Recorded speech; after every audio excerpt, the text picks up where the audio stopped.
thank everybody that showed up tonight. And I definitely worked hard in this presentation. Just like JP said, a lot of people talk about utilization in the credit, personal, but has anybody talked about really how high utilization does affect business credit as well? I've never seen it, at least. And I'm going to give you the breakdown because I went into my own LLC and I'm going to show you what I found. And that's something you guys can do as well, because a lot of us never check business credit. We only check our personal credit. So I thought it was very interesting. So I'm going to go ahead and share my screen now. Yeah, and while you're pulling that up, I want to thank you for being so open and transparent. The fact that you're basically being vulnerable and opening up your LLC data points and all of that to us. So big thank you, because most people aren't willing to go that far or do that. So thanks again for that. Thank you. So today the agenda we're going to talk about is building your business history, how to leverage business credit for growth, pathway to funding, how to repair business credit, how to dispute business credit with DNB, Experian, and EQUIFAX. And that was done on my own basis that I did. How is credit utilization measured on the business side? Best low risk, the codes for funding, banks that will consider funding even when you have a UCC filing, and best business credit cards for balance transfer, guys. Alrighty? So I hope you guys like it. So let's start. Heck yeah. So fixing and optimizing your business credit in a creative way. These slides set the stage for a comprehensive exploring of strategies and optimizing your business credit profile and unlock new financial opportunities. Okay. So next slide. So these at the beginning, which a lot of us know it, but do we really implement it? So this LLC that I'm going to show in the slides, which is my LLC, I basically have not implemented none of these strategies, but I still got some funding, and I'm going to show you the difference when you do implement these kind of strategies, you know, how much more funding you can receive. And when basically you just open an LLC, you know, what is the type of funding that you can get. So here is basically register your business, which is really important. We got to make sure to register our business in the proper way with the state. It's very important. Also, we need to obtain our EIN number. So that way, you know, we can identify your business with the IRS. We definitely need to open a bank account. That is a plus, and you want to research the banks. Apply for business credit cards. We all do that here. Monitor your business credit report. And this is something that I personally barely do, and I'm sure that a lot of people here don't do. We all monitor our personal credit because, you know, everybody always talks about you have to PG, your personal credit is the foundation, which is true, but we also need to monitor our business credit, because once we do this, we're going to realize how much inaccuracies we have between one credit bureau to another one, or things that are not reporting correctly. Establish trade lines and the reference. So we need to, you know, develop relationships with the supplier, the vendors, request that they report payments on the history of the business credit, maintain good credit payments, make sure that we do all our payments on time, because that's what's going to show that we are responsible to get more business credit, and increase lines, you know, so often. So every time, you know, depending on the credit card, just like on the personal side, you want to increase those lines. So that's really important. And I'll talk about one of my credit cards that I had sitting there with Bank of America, and I've never gone in for a credit line increase. So that's also very interesting. Did you want to add anything, JP, to this? No, I think you're covering the foundations again. Like, this is all the really important foundational stuff. And there's a saying, and it's like leadership and expertise is when we repeat sometimes the same things over and over and over again until you guys get it. So some of you guys might see a few similarities from the training she did 2 weeks ago, but now we're going to talk about it again, and you can see the parallel with like what these foundations are going to lead to, but in a whole different thing. So I think you covering all of this again is great. Good stuff. Perfect. All right, let's go to the next slide. So, you know, we have to monitor our credit. We have to improve our business score. So we have to check every so often our business credit. This is really important. You want to make sure that, you know, the Dun Bradstreet, Experian, Equifax, you want to make sure there's nothing incorrect there. And you want to make sure they are reporting, everything is reporting exactly, you know, from the codes, from the names, from how many employees, from how much you make on a yearly, everything has to be across the board, just like your personal credit, reported exactly. That way there's no hiccups. Establish and maintain business credit accounts. So open credit accounts, you want to make sure that you do pay them on time and that they are reporting positive. Okay, so that's really important. So utilize credit building strategies. So we all know here in the Radical Marketer how to use strategies to build credit and to, you know, have other strategies. So this is really important. Increase your business, increase your credit line, keep your credit utilization low, consider becoming an AU on another business credit account. Address negative items, okay? This is something for this LLC that I'm gonna talk about, I knew for years that the address was incorrect. It was supposed to be Southwest, but they had me as Northwest. And I just basically fixed it because I think that's what happens. While we're still getting credit, we think, okay, so you know what, let's not fix that. We're still getting credit. Our personal credit is perfect, and that's incorrect. You definitely have to fix anything on the business credit, just like if you're treating the personal credit. It's just as important. Also, you want to monitor and manage payment history, okay? Ensure our business payments are made on time. Payment history, those are factors in your business score. So you want to make sure that everything is reporting on time and there's no hiccups in between the reporting or with the vendors or the suppliers that you're working with. All right, so let's go to the next slide. Leveraging business credit for growth. And this is really important. When you leverage your business credit for growth, you can do a lot of things. You can make your business, which it says here, establish a strong business credit profile, ensure your credit has a revoked credit history by making on time and maintaining low credit utilization. And this is something that everybody talks about, utilization. Business credit utilization doesn't affect you. But guess what? Today, I'm going to tell you a different story. And I'm not only going to tell you, but I'm going to show you. Leverage business credit to finance expansion. So if you want to make your business bigger and better, that's the way you do it. You're going to leverage the credit. You're not going to go and use your own money. You're going to leverage business credit, you know, either to make your business bigger or to establish a new business. Whatever you want to do, it's up to you. Also, you can negotiate better terms with suppliers. A lot of people never want to negotiate or don't think that this is possible. You know, these vendors or these suppliers, sometimes they are willing to negotiate the terms that they have with you. Depends, you know, if it's 30, 60, 90 days, or if it's interest, or however you guys have the original contract, you can go back and negotiate it, especially right now that, you know, things are a little bit harder and people are willing to work with you to not lose your business. So that's really important.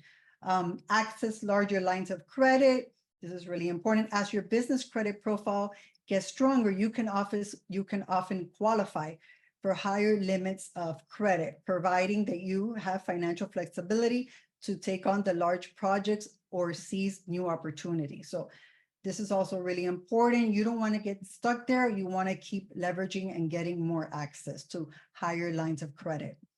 And separate your personal from your business financing. This is also really important. And a lot of people, you might think they do this, but they don't.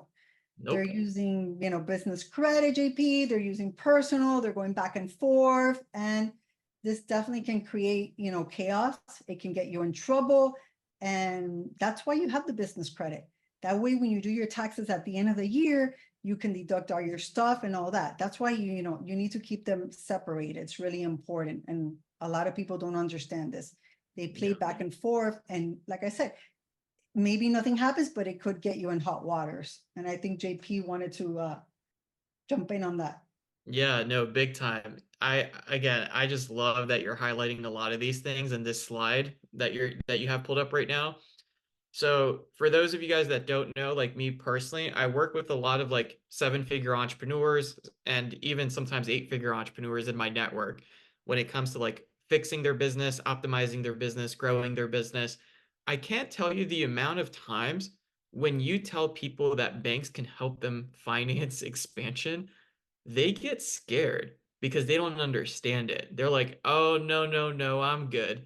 They're like, I'd rather keep doing whatever it is I'm doing until I eventually get more revenue to then expand the business. And it's like, okay, cool. You can always, build the business to generate more revenue, except you're also doing it in a more stressful way just because you don't know what you don't know, such as the, business credit tools, the different types of financing involved, right? So I just love that you highlighted that because it's one of those things. When you either don't understand or you choose not to understand, you're shooting yourself in the foot, right? The system is there. We all basically play by the same rules. It's just how are we going to play with the rules that we have available to us, right? Let's not live in ignorance, right? Let's actually use what's accessible to us. And then the second thing is the separating personal from business finances. Oh my gosh. Like I am reliving a little bit of trauma because of the amount of clients that I've seen mix both. And for those of you guys that don't know the importance of compliance, it's not just for the sake of saying you're compliant and you're doing everything by the book. Yes, that's super, super important. But there's one critical thing in all of this, and this is what most people forget.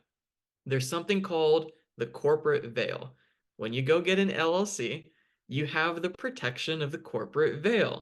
Your personal assets are protected under the LLC until you make the mistake of using your business checking account or your business credit card for a bunch of personal reasons, and then you don't keep track or receipts for what they're being used for, and you don't actually like work with a CPA to categorize those expenses in a more proper manner. And God forbid, if you get caught and you don't have like the structure in place for how you separate the things, then you lose the corporate veil. Meaning, if your business were to get sued for whatever reason, right, and this happens in capitalism, then if you have a mortgage, they can go after your house. You have a car, they can go after your car. You have personal checking and savings account or whatever, they can go after that as well.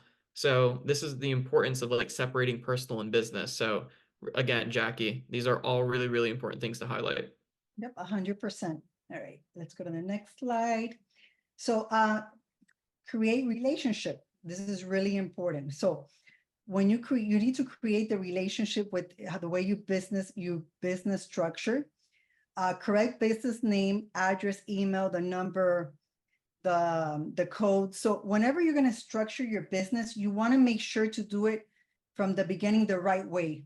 And that is looking up the codes, looking up the correct address that you're going to use, the correct email, the telephone. I believe somebody in this mentorship, and I think it was Anthony Vanecki, he was saying that now banks can, let's say you're going in for funding and you have a Hotmail, but now you want to change it because you want to get a domain because you want to go in for that funding. Well, they can tell when that email was, created and all that information. So the banks right now, they're getting very savvy. So you got to set up everything from the beginning the correct way. The business checking account, okay? You want to make sure that you build trust with the bank that, it's going to work for you. So that's something you have to research. Also, all your papers, make sure they're up to date with the Secretary of State. You want to build a relationship with the relationship bankers. You want to go in there and you want to start building that relationship, and you want to get to know them by their names, and that way they're going to get to know you by your name as well. So this is a big factor, and this is definitely going to help you between getting the $25,000 credit card to maybe the $50,000 credit card, or maybe going with low docs instead of full docs. So building that relationship is very important. Also, I would tell you, try to start financing, equipment or financing something, so that way you can also build some, with different suppliers or people that are into the equipment financing. Start building that kind of relationship if that's something that's going to help you as well. Okay, so let's go to the next slide.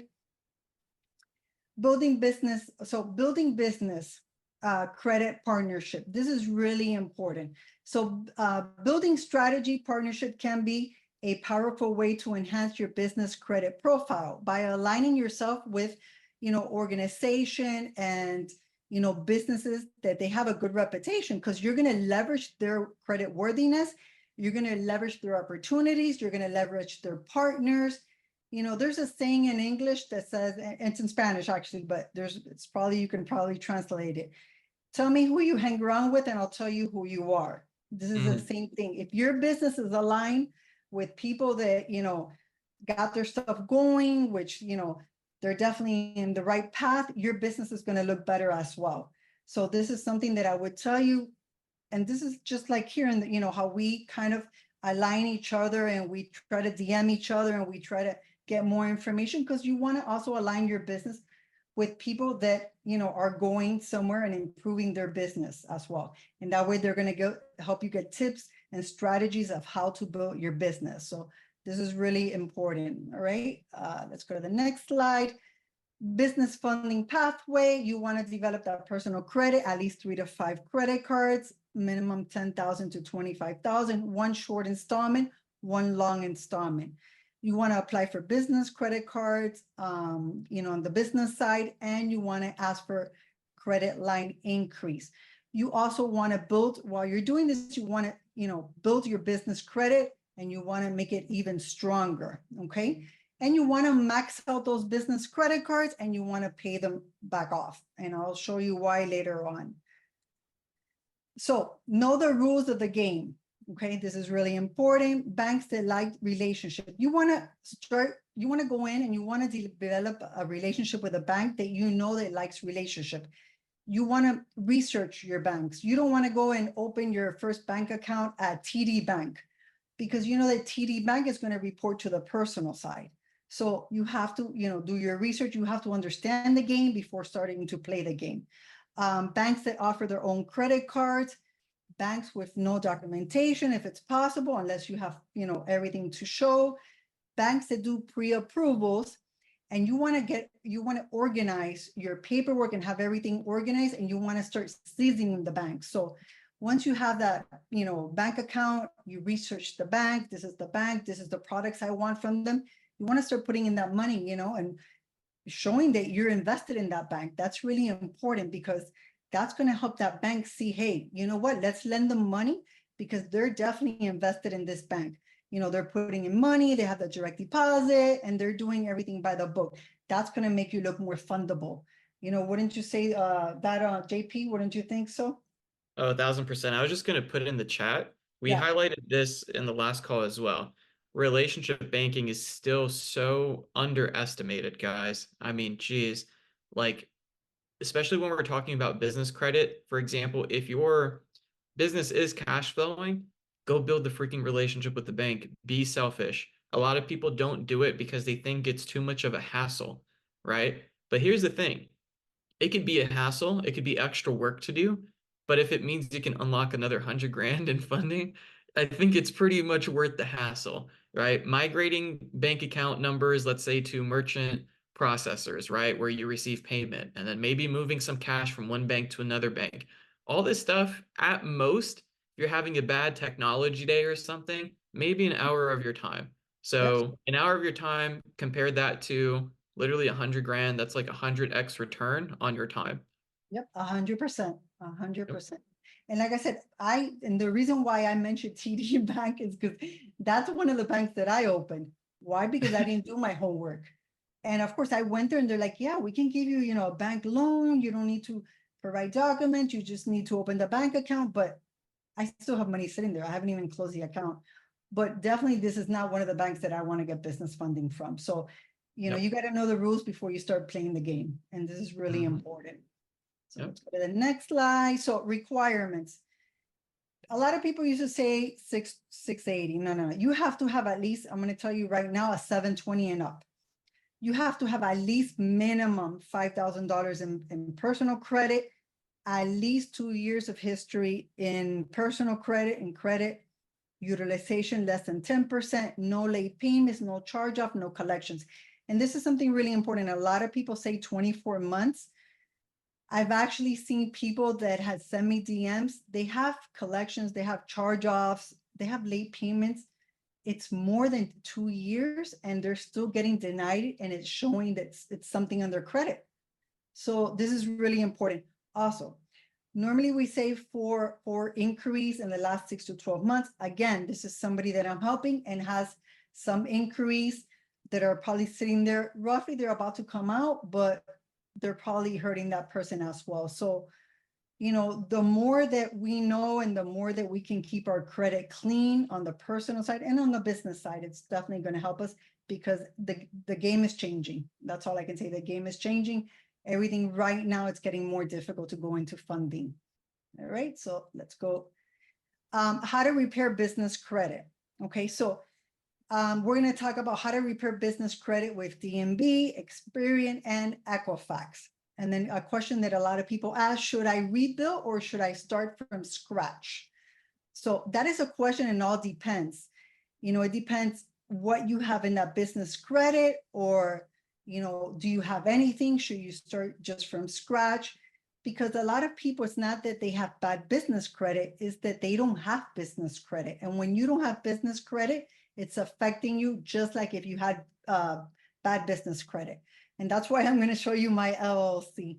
90% don't even report. So a lot of credit cards and stuff don't even report to business credit. So it even makes it more difficult to build that business credit. One, pull your business credit.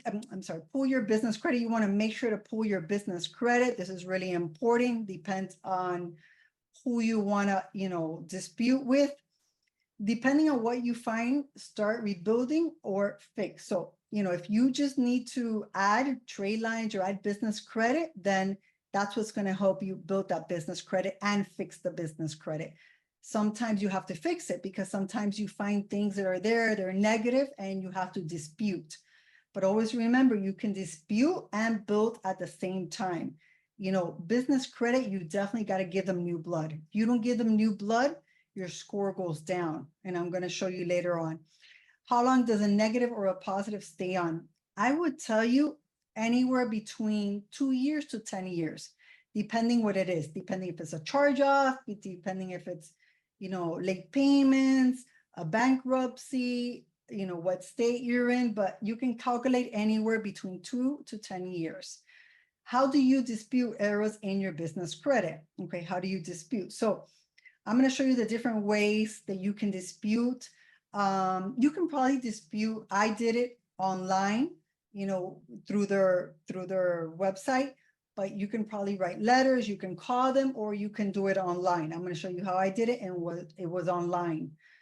90% are removed within 2 to 4 weeks. So I've seen that business credit, a lot of times you can dispute it even easier. Why? Because a lot of the business credit, it reports as a card, like a corporate card or a revolving card, but it doesn't tell you the company's name, and it doesn't give you all that information. So that's one of the things that, you know, you can probably be easier to dispute it. Remember, none of the reporting agencies ever show you the name of the credit that issued you. So like I said, you'll see, you know, a corporate card, or you'll see a revolving card, or, you know, a trade line of supplier, but it's really not going to tell you where it's coming from. So I'm not telling you to lie, but you can use that to your advantage and saying, you know what, I've never had credit with this business. I don't recall that business. And, you know, that's a strategy that you can use. Yep, love that. I have a couple questions for you. Yep. So and I'm sure you're going to dive deeper into it on the next slides, but while we're on this slide, so it's incredible that you say that 90% of business accounts don't report. That's wild. And it's so messy because back when I had the funding company, like we would have clients that had a bunch of business accounts and their business credit profiles were pretty much like not optimized. And it was like they had positive accounts that weren't reporting, but they also had negative accounts that were maxed out that were reporting, and they didn't know what to do with it. So is it something that you either have to get the bank to forcibly report to the bureaus, or the business credit bureaus essentially, or is it just select type of business credit products? So I think when it comes to credit cards, some of them report, some of them don't. Gotcha. That's probably, you know, their protocol or how they have it. You can't tell, I can't tell Chase, hey, report my credit. You know, that's probably not going to work. You can probably tell the suppliers and the vendors, hey, I need you to report the credit, and that you can do it that way.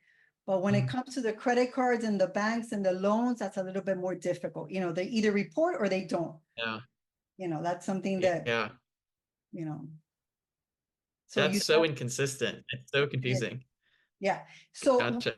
when you see your business credit, I'm going to show you mine. So when you pull your personal credit, you can see some inaccuracies, but you know, for the most part, there's a credit card reports to all three. You know, it's basically the same information, but when you go into business credit, it's completely different what you're going to find. And that's something that really people don't talk about. Yeah, everybody says, no, you have to have good personal credit. You have to good personal credit. And yes, 100%, that is the foundation. But you really have to look at the business credit as well. And depending what you're, you know, what's your target? What do you want to achieve? Do you want loans? Do you want SBA loans? Do you want credit cards? You know, what's the end result? And that's going to help you build that business credit even more. Great. So let's go to the next. Gotcha. No, that's super helpful. Yep. So how to dispute with DNB.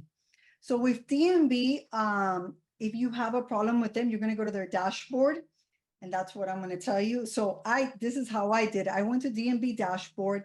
Something that I found was, like I said, I knew that the address was incorrect. I never fixed it, but it was really easy. I was able to go in there, fix the name. It was like in a couple of days, everything came back, the name, the address. But also what's really funny was when I went in, I have a brand new LLC, Credit Connect. Credit Connect was on there as well as a name. So I don't know how they linked me, but I was linked. I was able to, you know, dispute it and fix it without any problem, okay? But with them, you want to go into the dashboard. Again, you want to state your case, what's going on. You can always, you know, say that you don't recognize that transaction, and you can provide documents. I would tell you not to provide any documents at the beginning. I would just tell you to wait and see. With DNB, they're a little bit more helpful just because they've been in trouble in the past.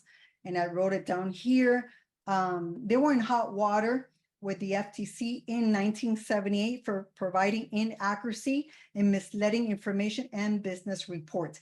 And then again on 2022, again for reporting inaccuracies, reporting collections, and data reporting. So basically what would happen is you would, you know, do your dispute, they wouldn't do anything about it, and they wouldn't help you.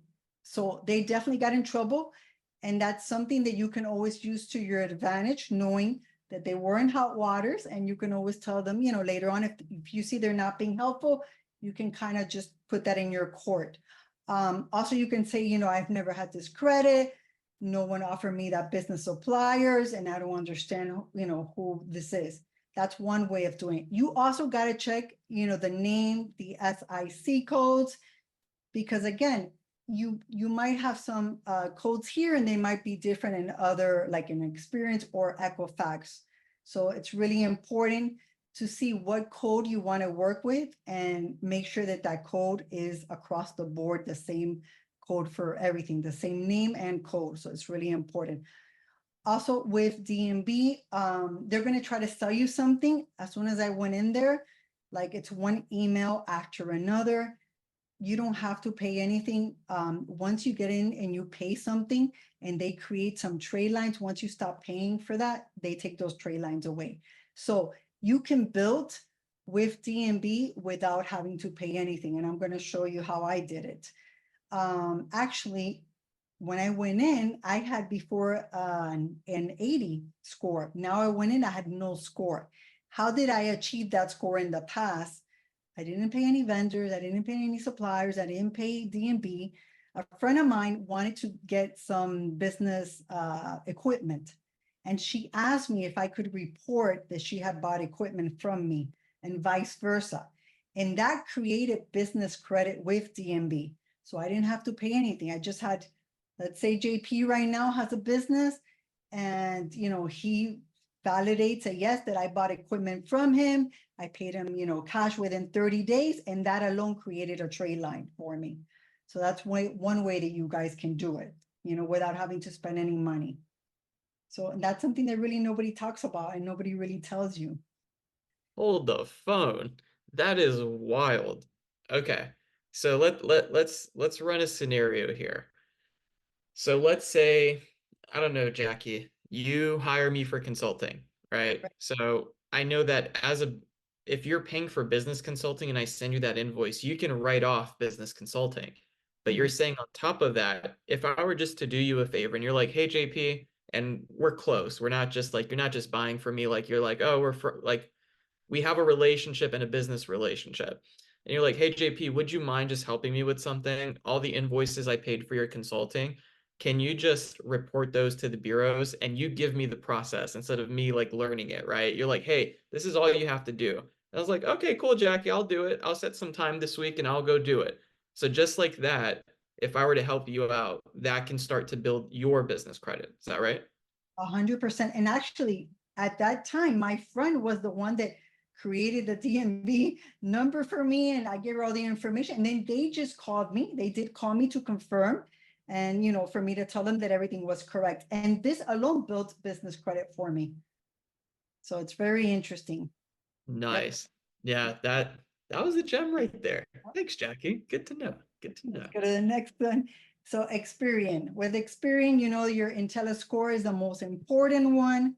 The biggest difference between the Paydex and the IntelliScore is the Experian credit score is more sensitive. Okay, so it's more sensitive because it impacts the credit even more than the Paydex score. The Paydex score, which is the one with DNB, is not as sensitive. The things that can, impact your Experian score, the talent score, is years in business, how many inquiries you have, collections amount you owe, your average payment history, days late, which is really important, your credit utilization, and open lines of business credit. So the years, that's definitely something that's really important. How many inquiries have you had? And like people think it doesn't, it doesn't affect you, but it does, because let's say you already have that business credit and you're trying to get a higher amount and they go into Experian and they check, those things do count against you as well. Okay. The collections, what do you owe? You want to try to make those payments on time, average payment history, and days late. So there's like a little thing, and they know if you've been like 7 or to up to 7 or 15 days late, it's one color. If you go beyond that, it's another color. If you go beyond that, it's another color. So you want to try to not be late, not even one day in business credit. Sometimes it happens, or sometimes, you have a 60-day, a 60-day agreement instead of a 30-day. But if you're on a 30-day, make sure that you do pay on time, okay? And also the credit utilization. It does affect you in the business world, and I'm going to show you because I've never heard of this. And until I brought up my own business credit and I saw it is when I realized it, okay? Also, open lines of business credit. You got to keep feeding the business credit. It's really important. If you don't feed it, it dies. It's like a plant. If you don't water it, it's going to die. So make sure that you keep watering that business and keep adding trade lines to it, cards, open new cards. It's really important. You got to use it. If you don't use it, you lose it. It's really important. So let's go Yep. to the next slide because I'm going to show you. Hey, Jackie, Yeah. really quick, from the previous slide, you don't have to go back. It's okay. So with the inquiries, someone was asking if it's just business inquiries or personal. I know it's just business, but why I wanted to talk on this Mhm. is pretty much picture this, guys. We already know when we're doing business credit stacking or business credit funding, whatever, that we're basically running PG, personal guarantees, right? So of course the inquiry is expected to hit our personal credit reports, but because it's a business credit product, it will go on the business credit bureau reports as well. And here's the thing. I only found out about this a year ago because a business that I am no longer a part of, that business partner went and got like business lines of credit, started racking up, some business credit cards and was getting funding for the business. And then I would get a bunch of emails, even though I was no longer part of the company. and it would be like credit signal or something from Duns and Bradstreet. And I would get the email saying new inquiry for company name. And I was like, no way. So even though we think it's just on our personal credit reports, it's also over there, but it's just less visible. But they're definitely tracking it for sure. And now that you said that, with the increase, I believe it's just, you can only see them the increase in the last 9 months. And it tells you only in the last 9 months. So when you go into your experience, it will tell you increase that are found in the last 9 months. Yep. Let's go to the next one. So how to dispute with Experian. How lenders and vendors use Experian credit report. Your IntelliScore is important, yes, but your business credit risk score will be the difference between getting approved and getting denied. So you have several scores with Experian. Right now mine, which I'm going to show you, is a 46. It needs work, but you got to make sure that the risk score is low, because sometimes even though I might have a 46, if my risk score is low, like a 1, let's say, I'm still going to get approved. So with Experian, you got to make sure and look at the different factors and read of them, read, and you realize why is that affecting you. It's really important. So is your business high risk or low risk? This is definitely very important. And again, I found with my LLC that mine pretty much was low risk, but I have different codes on, like Experience has one and DNB has another one. So I'm going to show you that later on. Experian achieves a snapshot of your business credit profile scores on a monthly base. So they're definitely looking at your business credit, and that's definitely going to help you if you want to achieve bigger lines of credit in the future. Okay, so make sure you keep everything intact, and they do it on a monthly base. Using a model validations, lenders will predict good versus bad outcomes by comparing achieving business reports to current reports at the time of the application. So remember, they can see and they can use the model and they can say, well, this business in 1 year, might go into bankruptcy. And that's why you got to make sure, and when you see all those numbers, that you look good with all those numbers, because I never realized, but that definitely affects you. Like I said, I was not paying attention to this LLC, and I'll explain to you guys why later on. But you got to make sure that you look at all the numbers and you see where you're at. Are lenders predicting that you're good or bad? What's the outcome of your business? In 1 year, are you going to go into bankruptcy? Does the bank think that you are going to be able to pay them back in 1 year, 2 years? How's your business doing? So you got to make sure that you look at all the models they have and all the numbers, and you can check as well. And they have a little thing actually on Experience where you can kind of play around, and if you adjust certain things, it'll tell you where your business can be, the credit score. So it's really interesting with Experian. So go through their, credit monitoring. That's how I did it. You're going to pull the business credit and you're going to submit a data dispute. Also with Experience, in my personal opinion, I believe doing it through their monitoring system works better. I did pay for the $189, a year, which lets you see your business credit. I think it's called Experience Advanced something. And that lets you pull, your business credit as many times as you want. So that's really important. If nothing gets, if nothing gets disputed, then go ahead and send paper. So if you dispute and nothing gets taken off, then at that point you can submit supporting documents. But from the get-go, don't submit all the supporting documents. Just basically, write them, and you can see everything when you go on an Experience, and it's very easy to dispute with them. It's friendly, because I was able to do it. So I can tell you that you're able to do it. And it's really important to play around with your score and to see what you can do, what you can tweak around in your business to get a higher score. Because remember, most of the credit cards, they do, check and report to Experience, the business credit cards, like Chase, Bank of America for sure. So you want to make sure to keep the Experience, clean.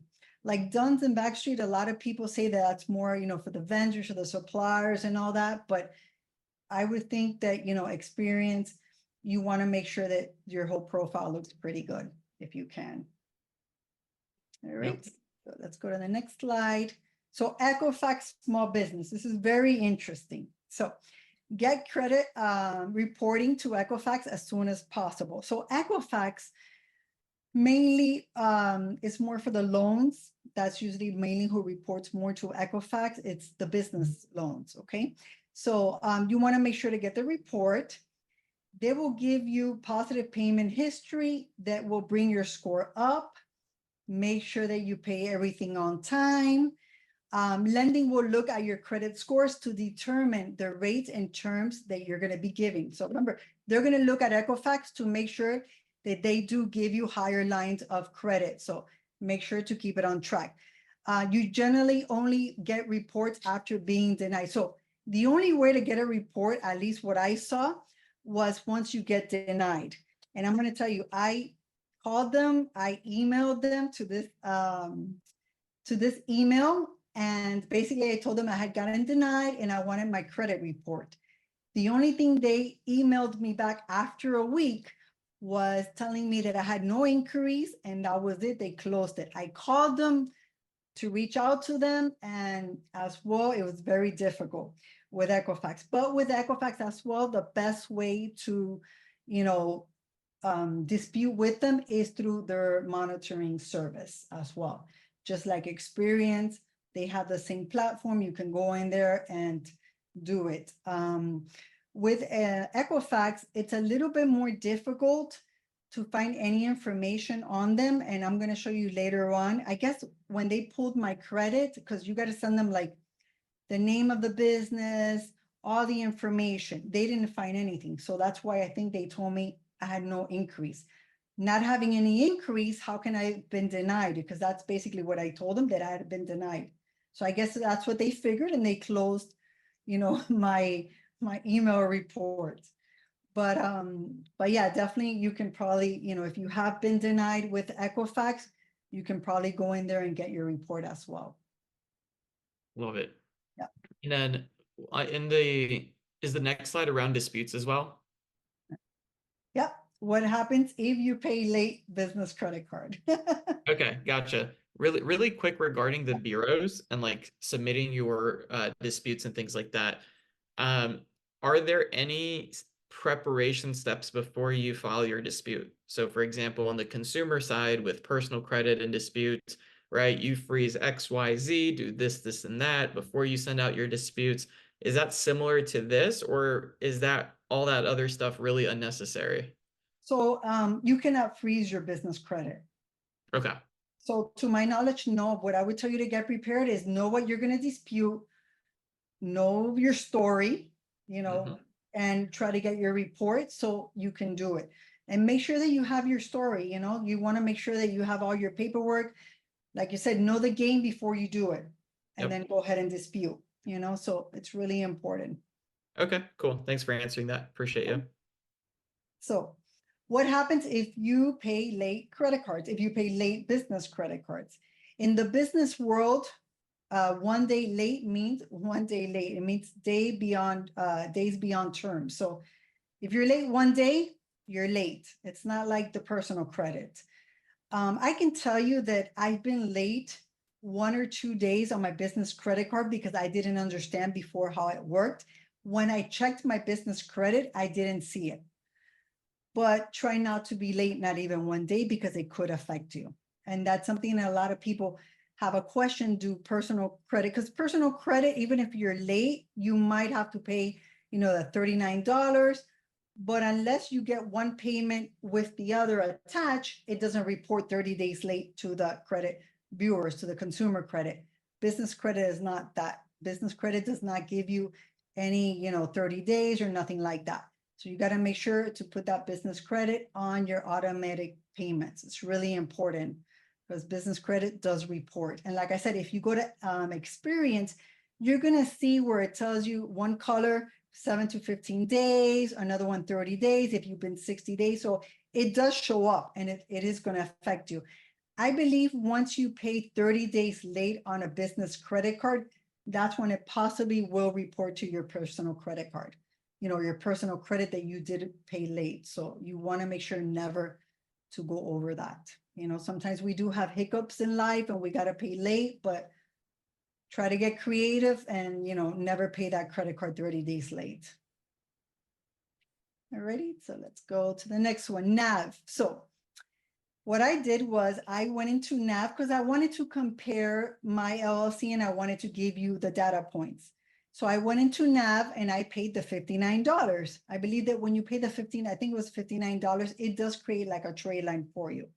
So NAV itself does not report trade lines to credit bureaus, but it offers a service to help you monitor and build your business credit.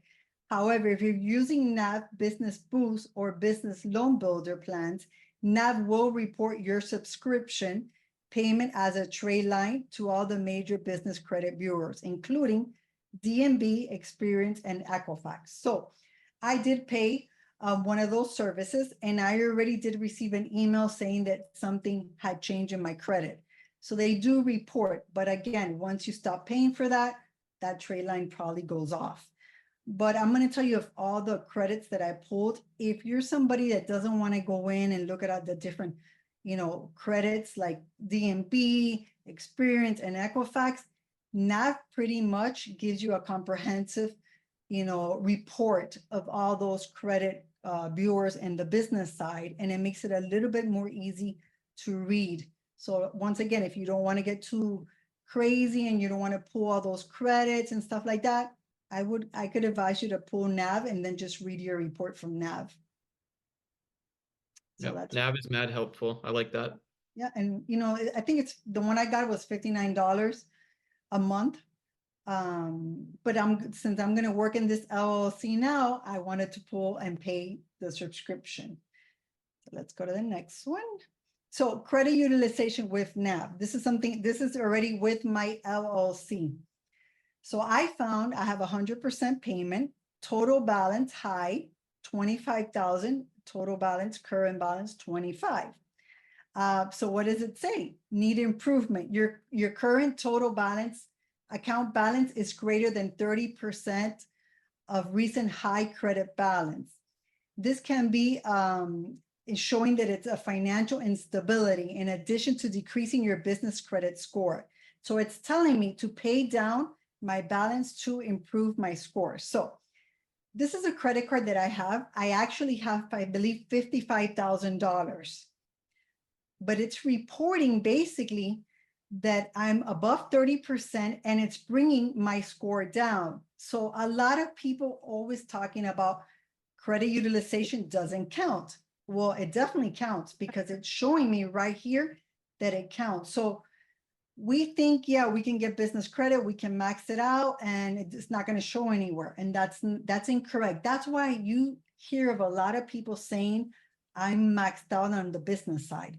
Why do you think that's happening, even though their personal side is still A1A? Because when let's say the credit card, let's say Chase credit card is checking and, other banks are checking, they're already saying, hey, this person owes over $150,000 on business credit card. They're only making the minimum payment because it's not going down. So do you think this person is going to get more credit? And they're not going to get more credit. So in my opinion, credit utilization on the business side does count. And I'm going to show you a little bit more slides on that. So this is really important, how credit utilization is measured. So the way they measure it, they measure the credit limits, the balance you're carrying. They also measure the industry. So industries in your own, industries in the same can affect you as well, your business credit worthiness.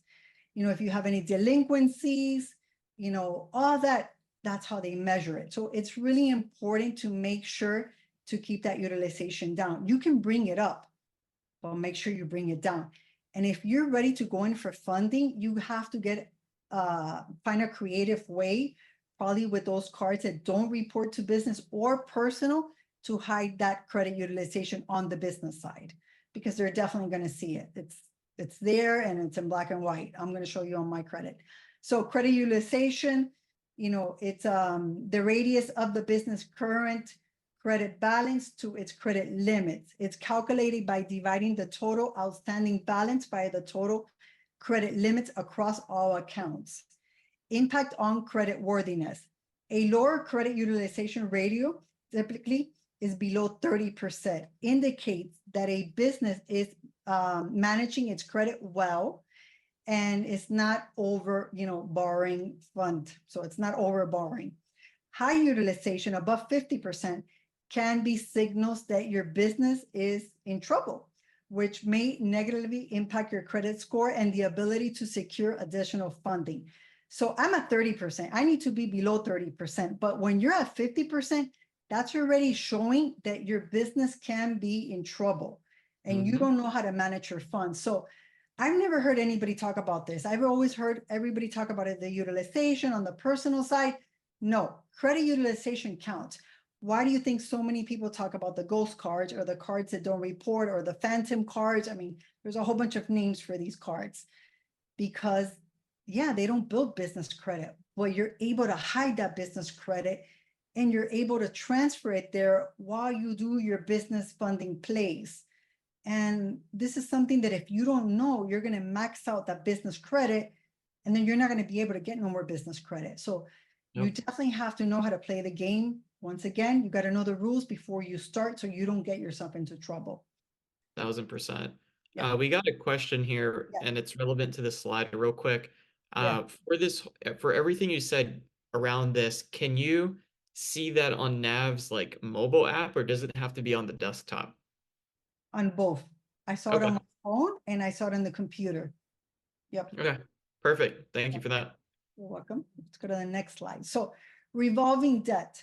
Most credit cards report to Experian the higher your utilization. Okay, so the higher utilization, the lower your score. So guys, does business credit utilization count? Yes, it counts. It's telling you crystal clear. This is from Experian. The higher your utilization, the lower your score is. So it does count. The higher amount used becomes your reported credit limit. Okay, so it's different from personal and credit. I'm going to give you the explanation in the bottom. Personal credit, the highest available credit is the limit. So let's say you got approved for $50,000 on a personal credit card. That's your limit.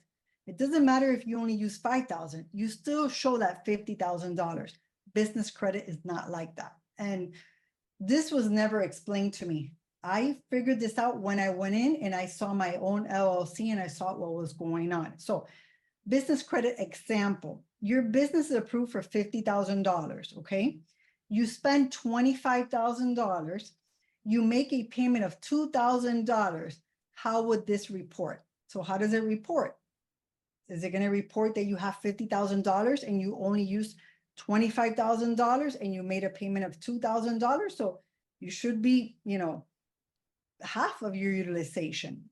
Okay, so Experian will report a $25,000 credit limit and a $23,000 credit balance, giving you a 90% utilization.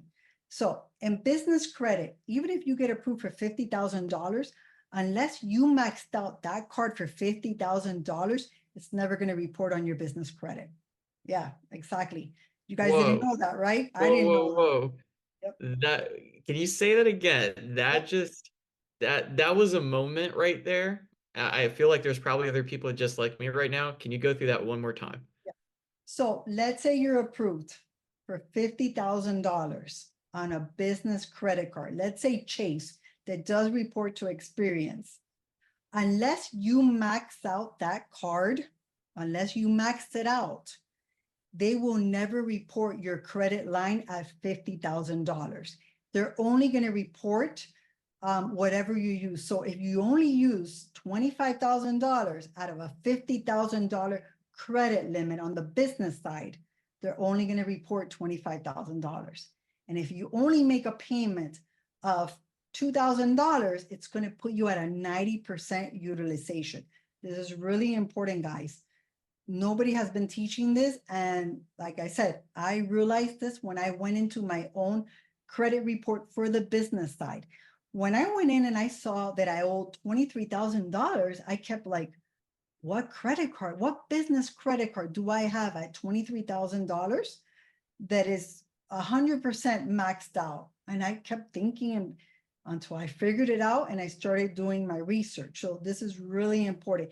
Your business will be scored based on how it pays and what you spend, not on what it does. So it doesn't. So it's not on what you didn't spend. It's going to be based and scored on what you spend. So that's why it's really important, if you have a $50,000 or a $5,000, max it out. Make sure you pay it down, because if not, it's going to report high utilization, but you got to max it out. That way, when you're trying to get a credit line increase on the commercial side or on the business side, they can say, hey, this person has this business credit card at 50, at $75,000.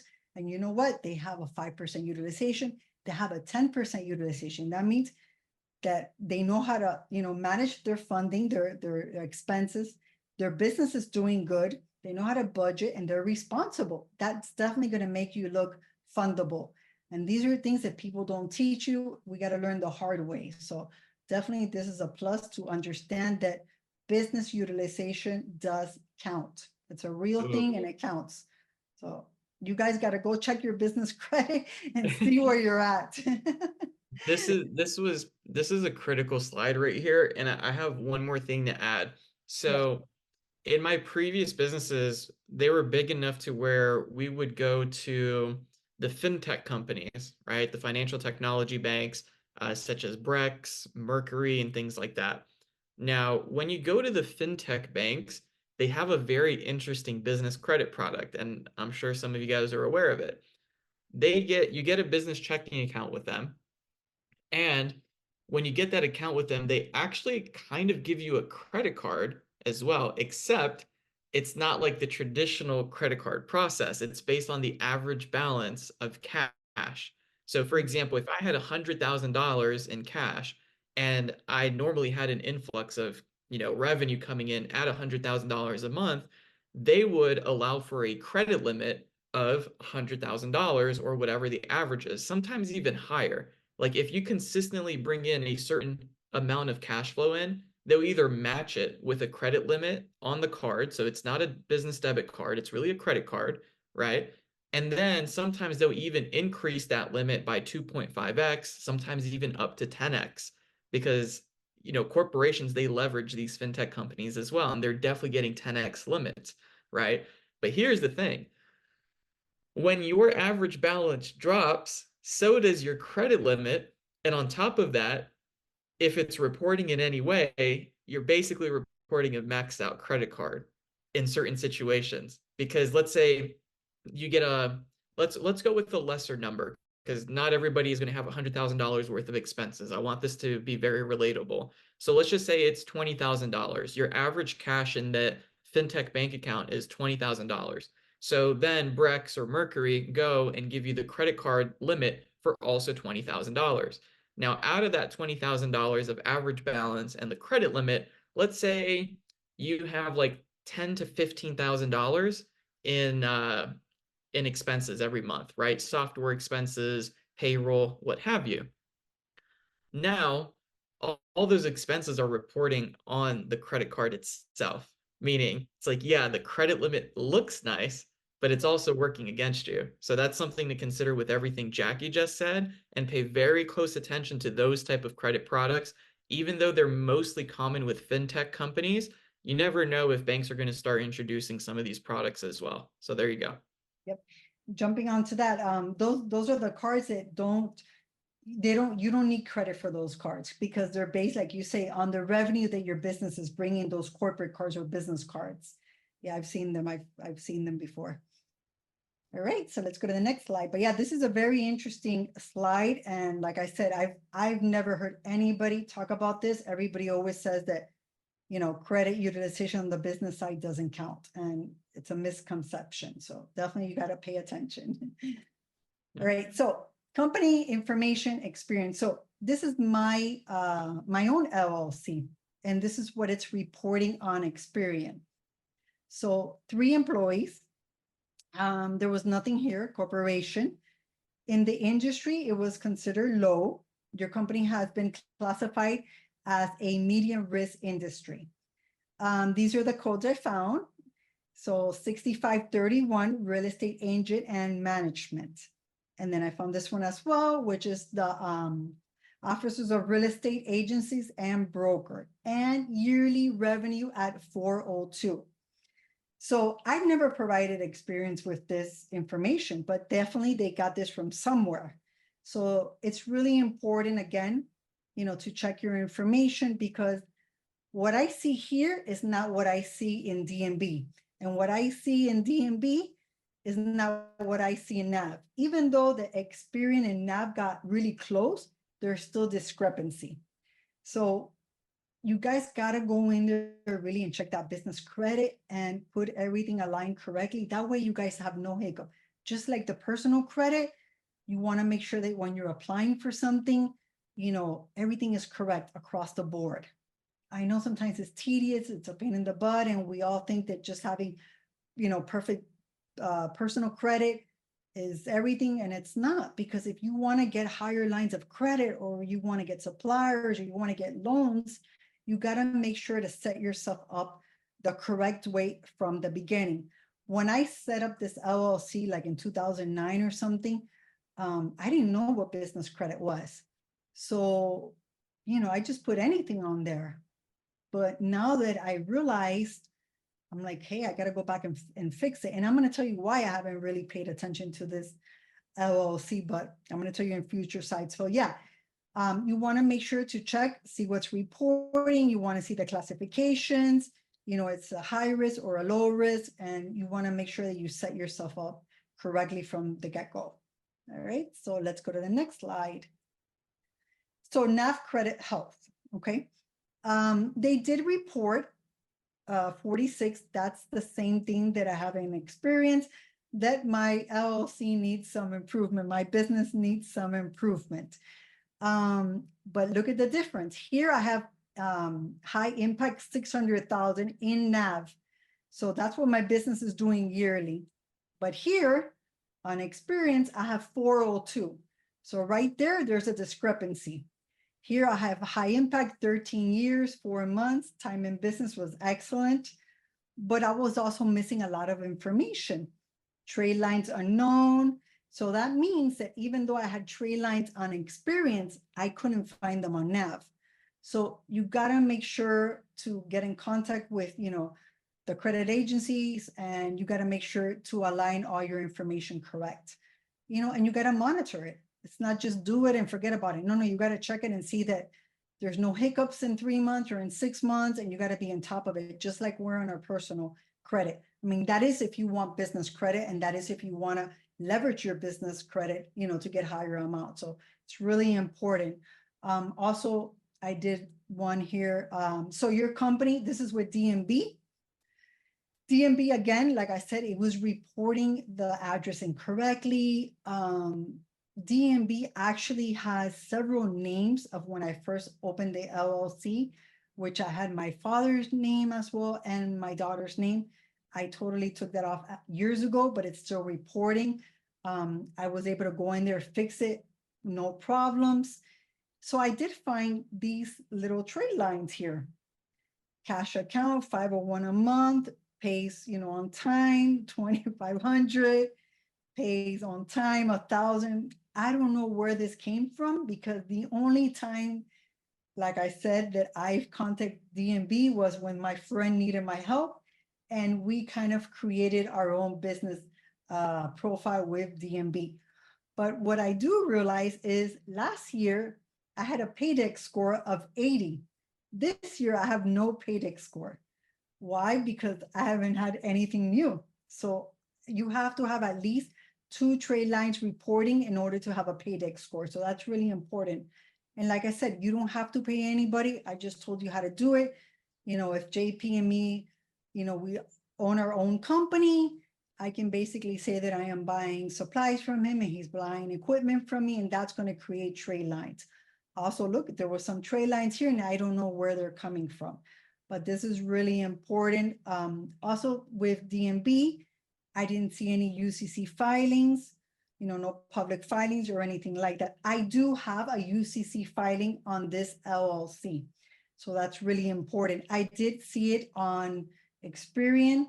Equifax didn't report anything. So when I went to NAV, it tells you DMB, Experience, and Equifax. When I put to see my business score with Equifax, nothing generated. So I have no business credit with Equifax. You know, like I said, Equifax, normally it's more business loans. I don't have any loans with this business, with this LLC, any business lines of credit or loans. I only have credit cards. So let me go to the next slide. Again, this is DMB. So it reported non-residential building operator. It gave me, did it show me? No, so it didn't show me the UCC filing, but then I copied and pasted this from my own DMB. It says add industry. I didn't have an industry. Each lender will have different, you know, criteria. So it's important to shop around and compare options. Additionally, working with a financial advisor or consult can help you navigate, you know, the complexity of securing funding with a UCC. This showed up, but it didn't show me that I had a UCC filing. But I did get this from my DMB information. So I guess it did somewhere. Also gave me the scores down here, the codes, the SIC.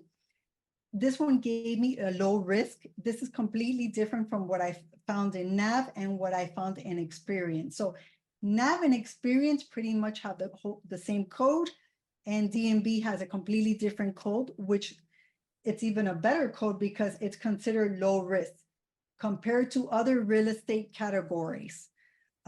This one, you know, when you're into the leasing non-residential buildings, such as office building, industry, properties, shopping center, and other commercials, it's considered the low risk. I guess money's coming in. So you do have steady income. Commercial properties often generate stable rental income through long-term leases with businesses, providing predictable cash flow. So this is also backed up here. The properties themselves serve as a value, you know, it's you have something there, something that you have to reduce the lender risk in case of a default. So collateral, you know, they have, there's collateral there. They need, if I fall into default, there's something they can come and take away. Non-residential properties often have multiple tenants, spreading the risk and reducing, okay, if you just have one single line of, you know, income stream. So again, I didn't pick this code, it picked it for me, but it picked a good code. So even though that I'm in real estate, and a lot of people think real estate is always high industry or high risk, it is, but you can still find codes that are low risk and they're fundable. Okay, and we're gonna go into that, you know, later on as well. So let me go check. So payment trend, it said I had an excellent payment trend, good job. You know, I pay always on time. It shows my business generally pays its creditors on time or just a few days late. I never saw anything saying that I was a few days late. The number is calculated by looking at the average of how proper a business makes payments compared to their terms of the invoice, bill, and arrangement. So if you have a net 30, you got to make sure to make those payments in 30 days. If it's 60 days, you got to make sure to pay it in 60 days. And that's how it compares it. So what are payment trends? In personal credit, a bill is considered late when it is at least 30 days overdue. So if you haven't paid your credit card, your personal credit card, and it's 30 days late and the next one comes up, it's going to show on your credit report. But in business credit, there are a wide varieties of payment terms, such as net 30s, net 60s, and etc. So for example, if your business is supposed to pay its bills on 60 days and the business pays it on 67 days, you are 7 days beyond the term, okay? And this can affect your credit, your business credit, negative. So you gotta make sure to see where you're at. Let's say you have a supplier and you used to pay them every 30 days.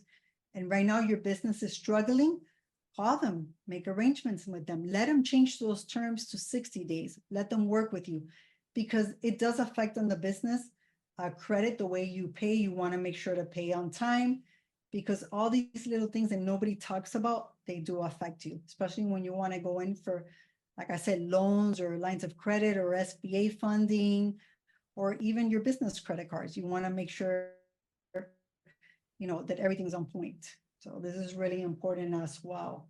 All right, let me go to the next one. So here are some factors that influence your score. Number of commercial accounts with high utilization. Again, I didn't come up with this. I found this.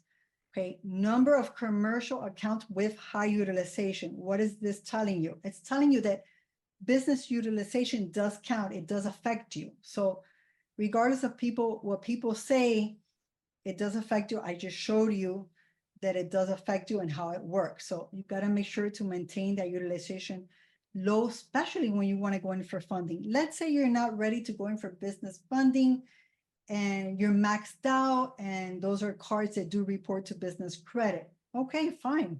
But when you're ready to go to, for funding, make sure you can transfer that amount to a ghost card or get creative, guys.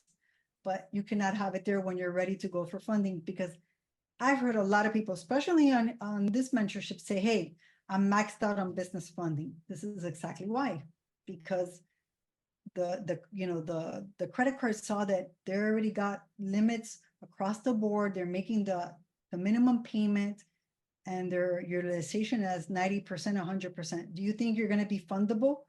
You're not. And that's exactly what the banks are looking at. They're not going to lend you any more money. So don't think that's a misconception that people have, that you can get all the business funding you want. You could, but there gets to a point that if you're maxed out, your utilization is high, even though your personal credit is on point, that you're not going to be able to get no more business funding.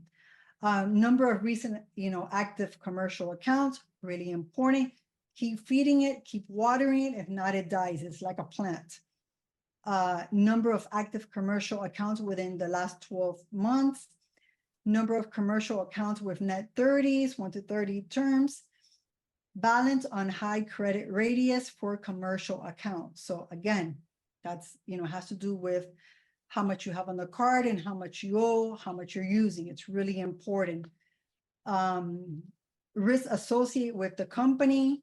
So again, once you're setting up, if you haven't set up your business LLC so far, then learn everything first. Get all your information so you can set it up correct. If it's already set up, go back and fix it. It's not a problem. You can go back, research what works for you, and fix it the correct way. And number of active commercial accounts. So it's really important. Not having positive or active business account is just like having in the business credit, it's like having bad credit. So if personal credit, you might have 4 credit cards. That's the only thing you use, but you're not adding anything new. And that's fine. It's not going to go down. But with business credit, it's going to go down. It's showing you there. They want you to feed it. So again, sometimes a lot of us think that we have bad business credit. It's not that we have bad business credit. It's just that we don't have business credit. It's just the same thing. So it's really important for you guys to keep feeding the business credit and checking. All righty? That's huge. Real quick on that Yep. slide. So Yes. I told this story 2 weeks ago, and we have some new people here on the call tonight. So I Okay. think I'll just quickly reshare it. I've seen scenarios where people try and go for funding for their business, and their personal credit is like spot on, right? Yep. And yet they'll still get declined because of everything that's reporting on the business side. And because of how we train sometimes, and we as a community in the credit space, right, we talk about hiding utilization and things like that. It's part of the game, right? But this is things that everything Jackie is saying gets overlooked 1,000%. And so then people get caught with their pants down, and they're like, how am I getting declined? And then, maybe they start blaming the banks or blaming the funding companies and be like, you guys don't know what you're doing. It's like, no, it's not that. It's that maybe there just wasn't an awareness from all parties involved. It's like, we didn't think you'd get caught. We also didn't know what you didn't know, right? So now we're caught with our pants down as well, if like we're trying to help people with funding, for example, right? So there is that scenario. You can have a prime personal credit score and still get declined for business credit funding if your stuff isn't in order. The other thing too is someone asked a question how long after you pay your business credit card downs can you go for funding? So because of this slide, I feel called to just answer that right now instead of later.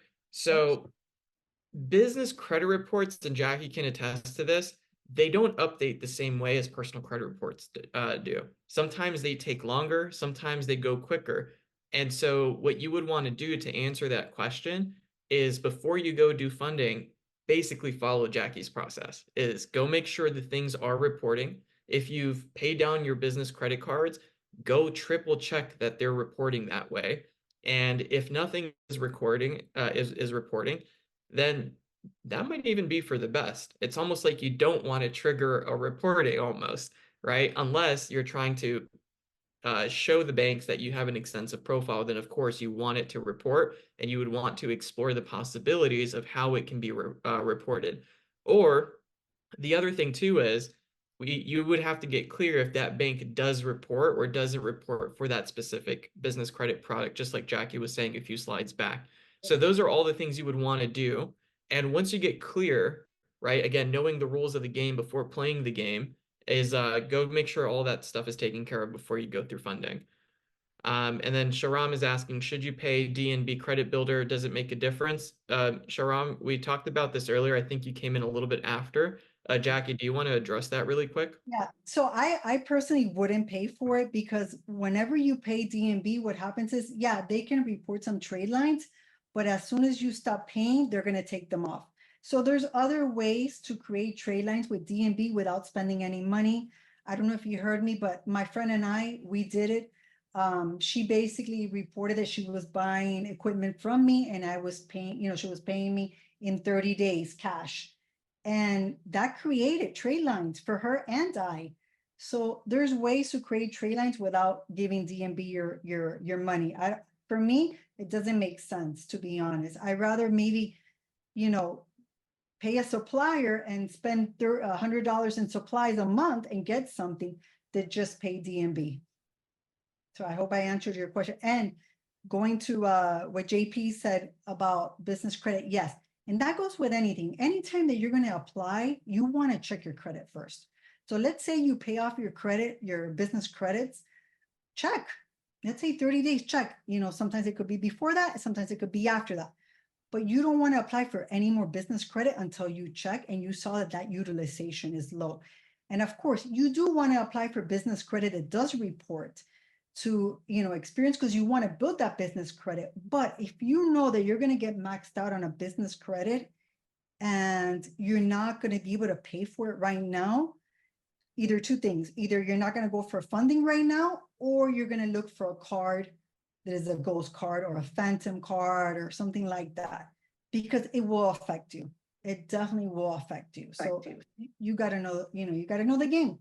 And you got to do your due diligence and your homework before you go out there and start applying, for any type of credit. Yep. And then just to wrap up on the whole how long after you pay your cards down should you go for funding? So again, obviously it's clarity based. It's like, are you clear on when everything is reporting? But as a rule of thumb, because I've worked with a lot of funding people, is I would honestly make sure you have like I don't know, like 15 to 30 days after you're 100% certain that everything is reporting. Like, and most people don't like that answer because they'll be like, oh, well, like, what if I got to use something? Well, don't. Find another way, right? People hate when I say that. They're like, oh, you're so unempathetic. It's like, no, is you want an outcome with the best result possible, but you're not willing to make some sacrifices for an additional 15 to 20 days to make sure that all your T's are crossed so that you can actually get the outcome that you want. So again, do the prep work, get the clarity that you need on the reporting dates, on how everything's looking, both on personal and business sides of stuff, right? And then just plan for it before you pull the trigger and be like, the moment I pull the trigger, I want to make sure everything is good to go. Let me maximize my opportunities. And if I need to, give some buffer time of like 10, 15 days or whatever the case is, let me go ahead and do that. And this is my priority. And whatever else you need it to do with funds and stuff has to become a secondary priority. There's always a way. There's always a way to move priorities and focus on your outcomes. Yep. I mean, right now, I don't remember if I have another slide talking about that, but so now that I discover how how it works and I have $55,000 on that credit card, I'm going to completely max it out. And then I'm going to go down and pay for it right now, actually, because I didn't know it was affecting my business credit that much. Because I thought, hey, business credit utilization doesn't count, doesn't show. So knowing the game, I'm going to go ahead and do that right now. And that's something, that's really important as well.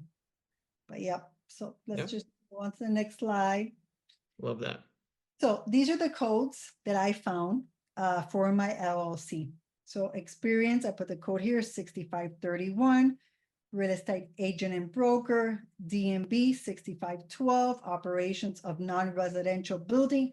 Guys, if you're into real estate, you might want to use this code because it's considered low risk. Okay, NAV 6531, which is the same one as Experian.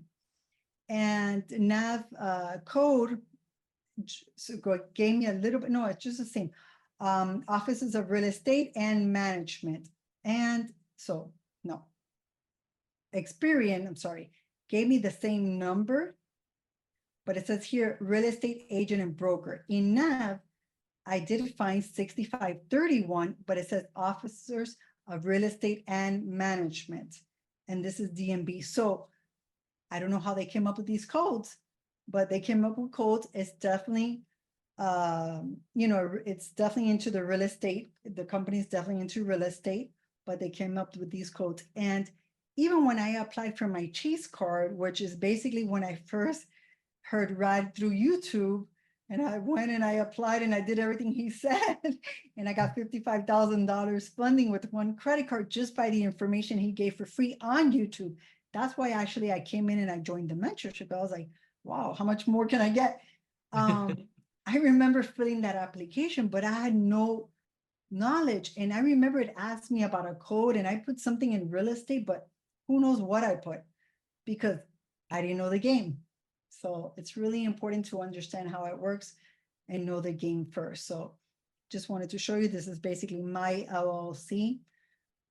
Let's go to the next one. So to find the codes, the NAICS codes or the SIC codes, the banks are more likely to fund. You can follow these steps. So for free, you can look up codes here at the FICcodes.com. And it will tell you there, you can go, it will tell you if it's high risk, if it's not high risk. So you can do all your information there. It's a great website, okay? Or now we have AI intelligence. You could go to ChatGPT, which is even better because I went in and I put my codes and I said it was low, was it a low risk? And it told me yes. So you can use both of these in combination if you want. So the first thing you want to do is research the industry risk profiles, low risk industry. Whenever you're going to either go for funding or you're setting your business, do your homework. Check what's considered low risk. If you're in trucking, and I'm going to show you some trucking, codes that are low risk, real estate, what are you looking for? You got to search first. And that's something nobody told me. Consult with lenders, speak with bank representatives. So if you build that banking relationship and you talk to them, hey, you guys are, I want to get a business loan. What do you think? And it's happened to me. I went to Truist Bank and the bank relationship told me coaching, forget about coaching. That's burned out. We're not giving, money to that. When I went to TD Bank, which I didn't proceed, they're like, oh, no. We'll give you the codes and all that. So if you talk to the reps, they're probably willing to help you. I thought coaching was low industry and I was going to get all this money from Truist Bank because that's what I heard on YouTube. Surprising enough, I went to Truist Bank. I'm here in Miami, Florida. I'm sure there's a lot of scams here and they didn't want to give me a line of credit. So you got to do your homework first. All right. So, consult with them. Also check the SBA. If you're trying to go for an SBA loan, okay, you want to make sure to check what does SBA, consider low industry. So check SBA preference code, Small Business Administration, SBA loan programs, SBA loans offers industry code. So you want to do your homework on this. You don't want to just jump the gun. because yes, SBA does give you those big loans of $500,000 and million and more and more, but you got to do your homework. That way you're going to set yourself up correctly from the get-go. Don't just go in there and try to get a loan and then you have hiccups, because then they're going to come back, oh, you know what, we're sorry. You know, we could have given you so much money, but we can only give you $50,000 because you're in a high risk industry. So if you do your homework and you know how to play the game from the get-go and you understand the rules, you're going to go for massive funding. Utilize financial tools, industry rating tools, credit rated agencies, review reports from agencies like DNB, which categorize industries by risk, helping you target codes banks consider stable. So again, you want to do your homework. You want to make sure, what does the bank consider a low risk? What is stable? And that's how you're going to set up your business. That's like, I think Anthony Vanecki said, you got to set up your business like a Fortune 500. So know the game before you start. And that way you're going to set it up correctly from the beginning. Okay. Sometimes you have to do it like me. You have to learn the hard way, but you still have time to go back and set it up. Leverage business credit rating, build strong credit profile. So if you leverage your business credit rating, you're going to build even a stronger profile on the business credit. And that's going to help you going for massive, you know, business funding. And I'm not talking about $100,000. I'm talking about sky's the limit. You know, there's some people here that might want to build a business that you need $1 million in funding or 500,000. So you have to understand what you want, what is the product that you need, and you got to set it up yourself correctly. So when the banks look at you, there's no hiccups. You know, there's nothing. Everything is set perfectly. Look at past funding patterns. So you got to check the data. So let's say you can check the data. Okay, so this bank, you know what, gives funding to this industry. That's what you do. You got to check. Okay, so maybe this bank doesn't give so much funding to this industry, but it gives it to this industry. You got to check the history of the bank. You got to check all the data points. You got to do your homework. That's basically what it is. And ChatGPT can help you with a lot of that information. You can also talk to the bankers or the credit unions or any, you know, institution that you're trying to get funding with. It's really important. What do you think, JP, since you were in the funding business? Yeah, no, you covered everything perfectly. I think that was just so well said. I can't add anything to it, but let me see. Look at past funding patterns. Yeah, this is huge, guys. I think even the comparison you just made with like Anthony Vanecki's example, setting up your company like a Fortune 500 company, Jackie, you know me. I'm super big on like mindset stuff and approach to business. You're never too small to go the extra mile. You're never too small to operate like $1 million, $10 million company and things like that. So if you want to get access to banking products and lines of credit like the big boys do, then take the actions like the big boys and you'll be fine. And it's proven time and time again. Yep, 100%. All right, let's go to the next slide. So this is for Lewis. Is Amazon low risk for funding? So guys, Amazon is considered low risk, okay? If you guys want to build a business that you can liquidate your credit cards and you can, you know, use your business, Amazon's it for you. It's considered low risk for funding. You can liquidate your credit cards. You can build more business credit, because imagine using those credit cards on a monthly base and paying them off. So this is like double dipping, like triple dipping. I would definitely, you know, if you want to consider right now, if you're asking yourself, hey, what business can I open that is low risk, that the banks are going to think it's fundable? It's definitely the Amazon one. So Amazon is typically considered low risk option for funding due to its strong financial position. Everybody's growing. Like, I don't know, I was probably like 19 years old. Somebody spoke to me about Amway. JP, you heard about Amway? Yeah, I know Amway. Okay, so I remember when I was like 19, I'm like, oh, I love going to the stores. I love shopping. Like, who's going to buy online? Listen, I don't want to go to the stores now. I don't know if it's because now I'm 52, like and older, but I don't want to go to the stores. I want to buy everything online. So you know, Amazon is just going to keep growing and growing and growing. It's just, that's what people are doing nowadays. They're too busy.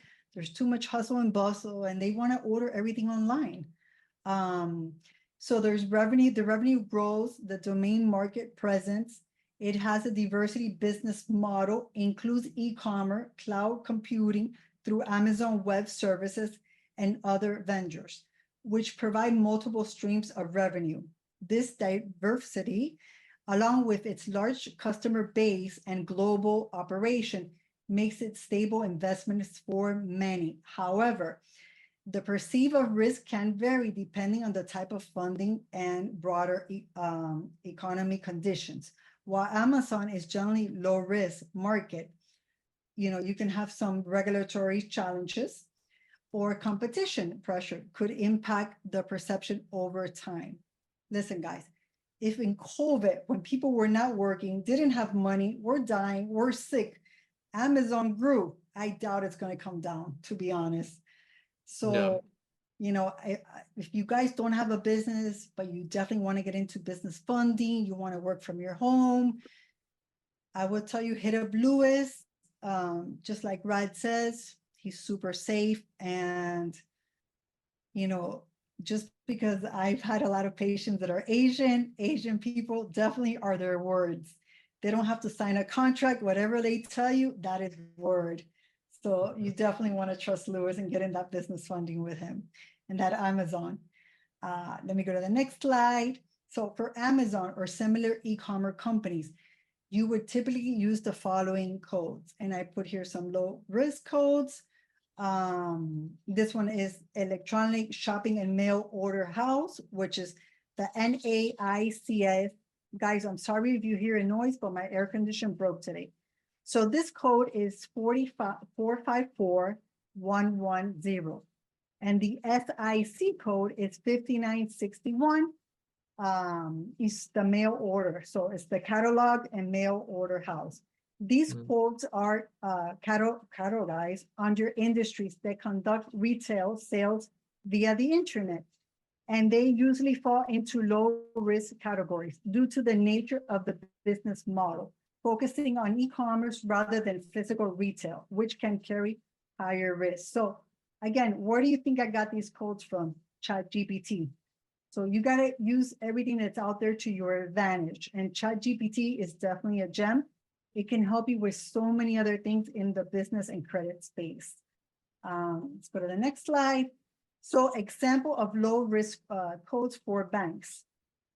Management consulting services, office of physicians. Well, that's if you're a doctor and all that. But, you know, you could open an office where physicians, and you could own the office with a doctor and utilize his license. So that's a code you would use. Also hotels and motels, not casino, guys, motels and hotels. So these are codes that are considered low risk for banks. Janitor service. So, you know, when I saw this the other day, how many people out there are cleaning houses and don't understand that they're running a business? This is perfect. A janitor service, cleaning services have steady demand. So you can operate, you can, you know, clean houses, clean businesses, and you can basically go into the business funding, and it's considered low risk. So this is really important. Also, when you're doing this type of job, you have money on a daily basis that can run through your bank account. So that can help you season your bank account as well.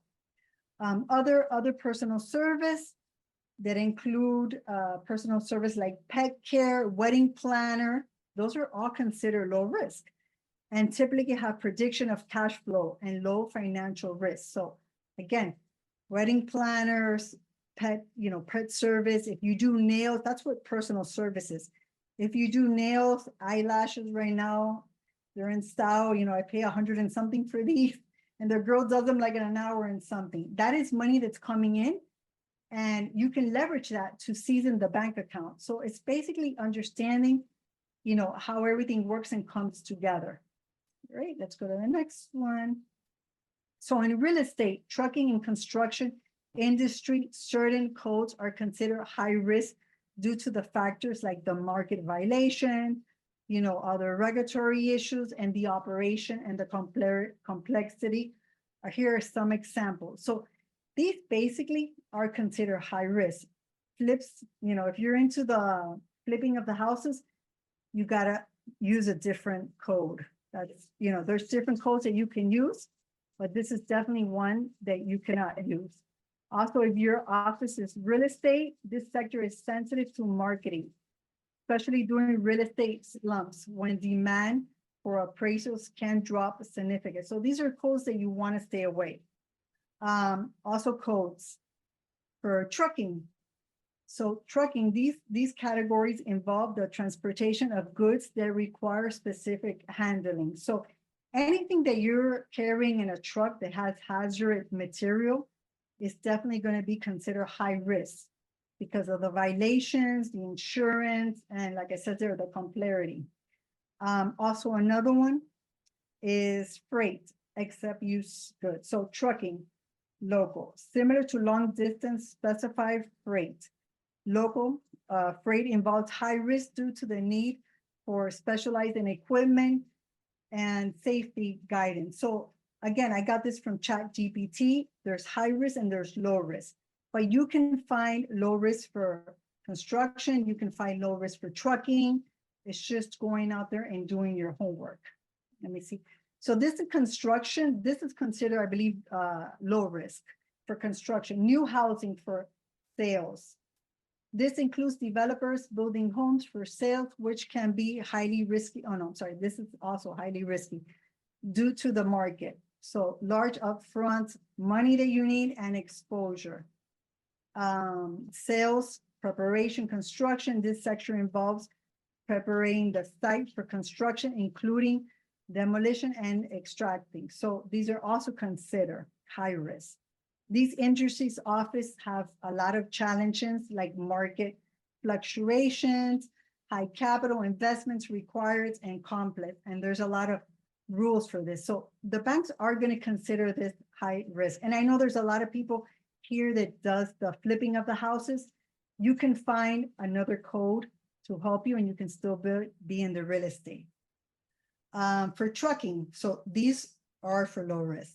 For trucking, so the freight trucking local, general freight trucking long distance truckloads, and local truck without storage, trucking except local. So these codes can be focused and can be considered low risk. So again, a lot of people saying you don't want to put trucking, you don't want to do this. You can still find some low risk even if you're in the trucking business. So it's just understanding the codes and looking at what works for you. All right, let's go to the next slide. I'm in real estate. So these are also often some that you can find that are considered low risk. This is one that came up for mine. Offices of real estate agents and brokers, leasers of residential building and dwelling, leasers of non-residential building except mini warehouses. I don't know what that is. Real estate agent and management, operations of apartment buildings. So imagine if you are into the, let's say even flipping apartments, you can even use this one. Operation of non-residential building. These codes cover activity like real estate, broker, property management, and leasing, which are typically viewed as low risk compared to the activities of property development and construction. So if you're looking at real estate, you got to make sure to stay away from development and construction, because those are usually the ones that are considered more high risk. So there's codes for everything. It's just doing your homework. So these are the codes, again, that I found for mine with Experian, real estate broker. And it says it here, can be challenging when seeking funding, as real estate industry can be considered high risk by lenders and investors. However, success in securing funding depends on factors such as business plan, your financial history, your lender, what it specializes in, and the type of funding. So when I look at this code, this is the one that came out in Experian, and I look at the one that came out in DNB, the DNB was considered low risk. So again, what does that tell me? I have to go back and I have to change, and whatever I found on DNB is the code that I'm going to use for my business credit. Why? Because it's considered low risk. So these codes may present some challenges. A well-prepared and strategized approach can help you secure funding. Let's say you don't want to change the code or you don't want to change the name, then prepare yourself. How do you prepare yourself? You have to create a good business plan. You have to have financial history to show. You got to go with a lender that specializes in that industry, and you got to see what type of funding you're looking. So it doesn't mean that you can't get funding, but you have to do your homework and you have to prepare your business. Again, you have to make your business look fundable. So knowing is just, half the challenge, and going and getting the funding is the other challenge. All right, let me go to the next slide. So UCC filing, let's talk about UCC filing. What is a UCC filing? To me, the easiest way to describe a UCC filing, it's like a mortgage. That's how I see it. If I stop paying this house, let's say I have my mortgage and I have a line of credit. Well, the mortgage will come and pick up their part first. And if there's any money left, that will go to the line of credit. That is what a UCC filing is. They're number one in line. If you don't pay or you go bankruptcy, they're going to go in first to see what they can collect. If there's any assets or there's collateral, if there's money in the bank, they're first in line. Once they collect their part, then let's say Chase, American Express, they can collect after. But UCC is the mortgage on your business. UCC can hold you back from funding. Yes, it definitely can hold you back from funding. It doesn't mean that you can't get funding, but banks are really going to look at this, and there's a lot of banks that are not going to give you funding once they see that UCC filing. Always ask if they're going to file a UCC. So banks don't tell you, or credit unions or institutions, they don't tell you, hey, we're going to put a UCC filing. You got to ask them, hey, what is the threshold? You might get a UCC filing for 100,000. You might get a UCC filing for 150. You got to ask them, what is the threshold? So you got to, again, know the rules. If you don't know the rules, you're going to get a UCC filing, or you probably already have one and don't even know it. Always try to pay and remove it. So if it's possible, try to pay for it and remove it off of your credit. It's really important. So I have a UCC filing, which I never knew I had a UCC filing. Why? Because I did get, when COVID, a loan for 150. And I found out what a UCC filing was once I heard, I think it was Irv on the mentorship, talk about a UCC filing. And then I went to my business credit, and guess what? It was there. It was on this business that I'm talking to you about, this LLC that I've had for 13 years. So imagine if I would have known what a UCC filing was, do you think I would have chose to get the SBA loan with this LLC, or would I chose to get, the UCC filing with one of my other LLCs? Once again, you have to know the rules and before you start playing. That way, this doesn't happen. Again, it's sitting there. It's a low interest, but I'm probably not going to pay for it right now because there's no other credit card that's going to give me like a 3 point something at this point. So let me just keep going. UCC information, where can you find it? So you can find it.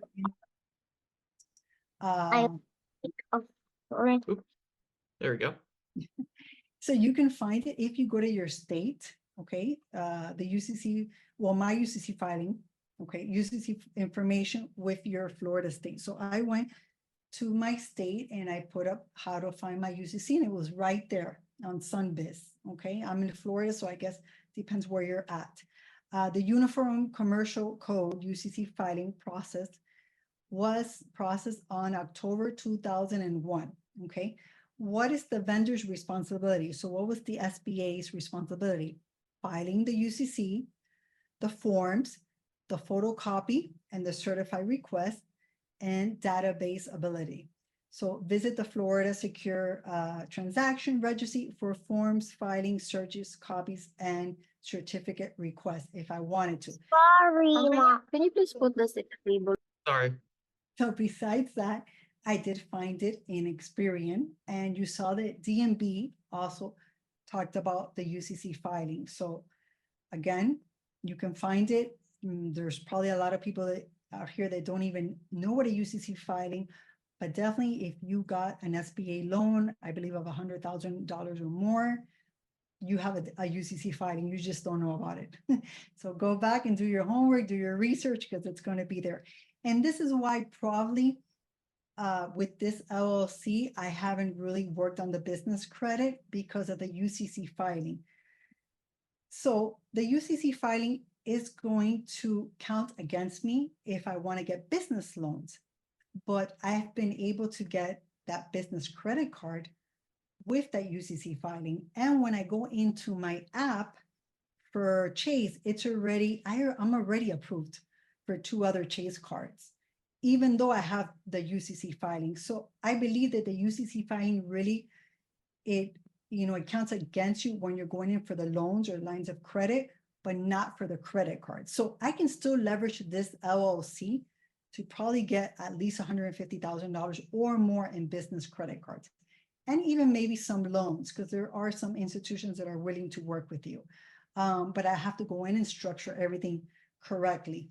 Also with the UCC filing, I do realize that Bank of America also gave me a credit card because that's one of the other trade lines it does to Experience. It does report to Experience as well because it is showing, that I have a bank card. With the Chase, it's showing like a revolving card on my credit. But what was funny with the Bank of America card, it's showing as a corporate card. So even though it's a revolving card, it's reporting completely different. So that's something I wanted to tell you guys.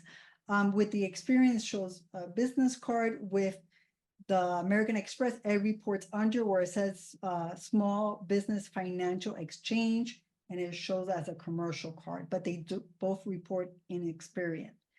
And I got them both, even though I had a UCC filing. So that's something for you guys to understand. Even though you have a UCC filing, let's say you cannot get one loan, but you can still leverage that LLC to get business credit cards. Banks that will consider funding when you have a UCC filing, okay? So Wells Fargo offers a variety of business credit products, including lines of credit. While they typically evaluate your business overall financial health, they may still consider your application prior to a UCC filing, especially if your revenue and cash flow are strong. So again, if you think you're going to go to Wells Fargo and you're going to ask for a business loan without documents with a UCC filing, that's not going to happen.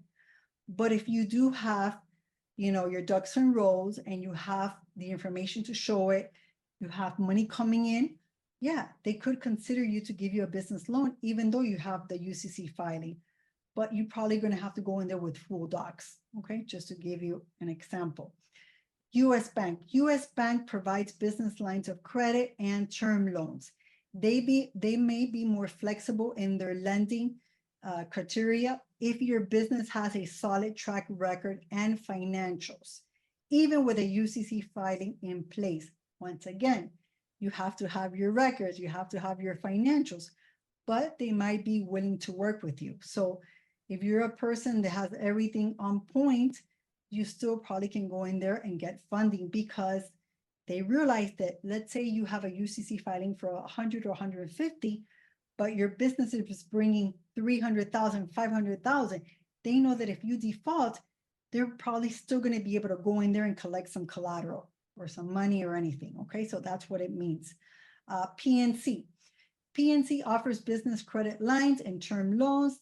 They have specific programs for small businesses and may consider your application the prior UCC filing, particularly if you have a strong banking relationship with them. So it's not talking about that you have to show financials. Remember, PNC is one of those banks that you could get up to 100,000 with no documentation, just opening a bank account, seasoning that bank account, and then going in and asking for a business line.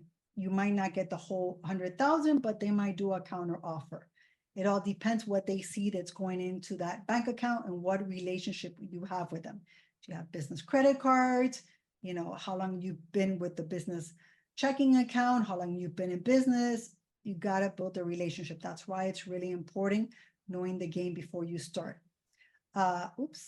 Regions Bank. So Regions Bank provides business credit lines, can be more flexible with business that have UCC filing, particularly for existing customers with good financial standings.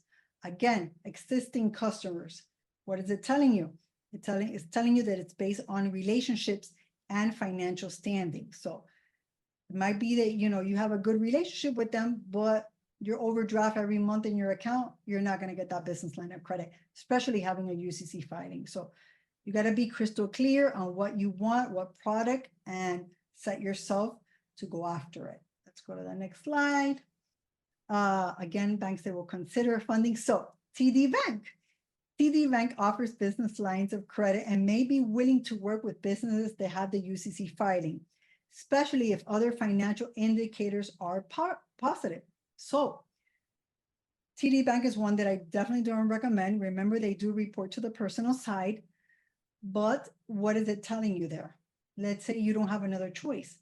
If your business credit is positive and you have everything else looks good, they might consider giving you that business line of credit. So make sure that if you do have a UCC filing and you're trying to get some business credit, make sure that you're showing, you know, that money coming in, and try to do your tax returns and try to look stable. Okay, Cabbage by American Express. Reason, Cabbage focuses on cash flow and business performance rather than strict credit criteria, making them more likely to offer you a line of credit, deploy a UCC filing. Again, there's a lot of us here that have gotten business lines of credit with Cabbage. So knowing the game, you know, if you're already in an American Express and you have a UCC filing, make sure that you are, you know, that your business, they see the cash flow, especially if you want to get a business line of credit. Blue Vine. So Blue Vine is known for working with businesses that may not qualify for traditional bank loans. They emphasize on revenue and financial health over traditional credit factors. Need to be in business for 12 months, at least a 680. So when you're going into not these traditional banks, you might have to pay more on interest. But again, if right now you need a business loan, this is somewhere that you can look, especially if you have a UCC filing. On Deck is another one. Same thing, it tells you down here, you have to be at least 12 months in business and have an annual revenue of $100,000 and at least a 680. So it's telling you exactly what it needs from you. So if this is something that you need, you know how to set up your business credit. You know what you need to show in order to get this line of credit. So if you do your homework and you research the bank or the institution before you go in, you're going to set yourself up for success. You see the next one. So again, community bank and credit unions. So community banks, you know, the mama and papa banks say, I used to think that because there were little banks that they were not good, and I'm wrong. Those are the banks that you can build relationships with them, and they might help you overlook the UCC. And credit unions. We all know that credit unions are there for the people. They're not there for the money. So local banks and credit unions might be more flexible in their lending. They offer work with small businesses most closely and might be willing to overlook a UCC filing in other aspects of your business is strong. Again, they want to see the revenue coming in and they want to see your business credit. Invoicing factory. If your business invoices customers, you can sell those invoices to factory company to get immediate cash. So if you have one of these businesses that you basically, you know, you sell the invoice, or I think where you, God, what's this called right now? So where you take your clothes, the laundries, I think they work like this a lot, and you want to go in for funding, you might, you know, let's say if you get it from this company, you're going to get your whole total, but you might want to sell those invoices to this company, even though you get a little bit less, but that's going to give you immediate cash flow to show the banks or the institution that you have that money coming in, and it might make you look more lendable. So that's another way to do it. Each lender has different criteria. So it is important to shop around and compare actions. Additionally, working with a financial advisor or a consultant can help you navigate the complexity of securing funding with a UCC. So building the relationship is really what's going to help you, and researching the institution before, even applying to any business. Really quick. Were you trying to say merchant accounts or no? So let's say if you have, like, how you invoice people sometimes, like you have a business that maybe you invoice them and you're waiting to get paid, but sometimes you don't get paid until 60 days or 90 days on those invoices. There are other companies that might take those invoices and pay you on them right away. You're going to get less money, but you're going to get paid right away, and you're going to create some money to come into that business. Gotcha. Yeah, you lose a little bit, but sometimes you got to lose to, you got to pay to play. That's Exactly. So let's go to our next one. So vendors and suppliers that report to DMB. So we know a lot of these, but again, these are suppliers. Like somebody asked, why would you pay DMB when maybe you can go to Quilt and, get some office supply and spend the money there and get the, the merchandise instead of just giving DMB. Uline, also, that's another one. Ranger, Supply Works, Cron Office Supply, Summit Office Supply, Fuel Credit Providers. So these are some here. Look, these report to DMB and EQUIFAX, okay? And this one here reports to DMB and EXPERIAN. So you can get some of these to report to 2 credit bureaus. It's just doing your research. It's very important to do the research. This also reports to DMB and NAV. Just like I told you, NAV does have that credit reporting service that if you pay, it does report. Once again, I just paid like $50-something because I wanted to look what was in there. And now they're gonna report my subscription.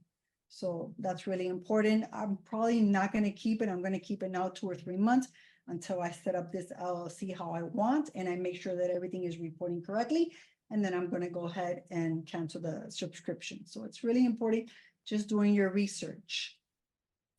Banks and credit unions that report to DMB. So Wells Fargo reports business credit lines and loans to DMB.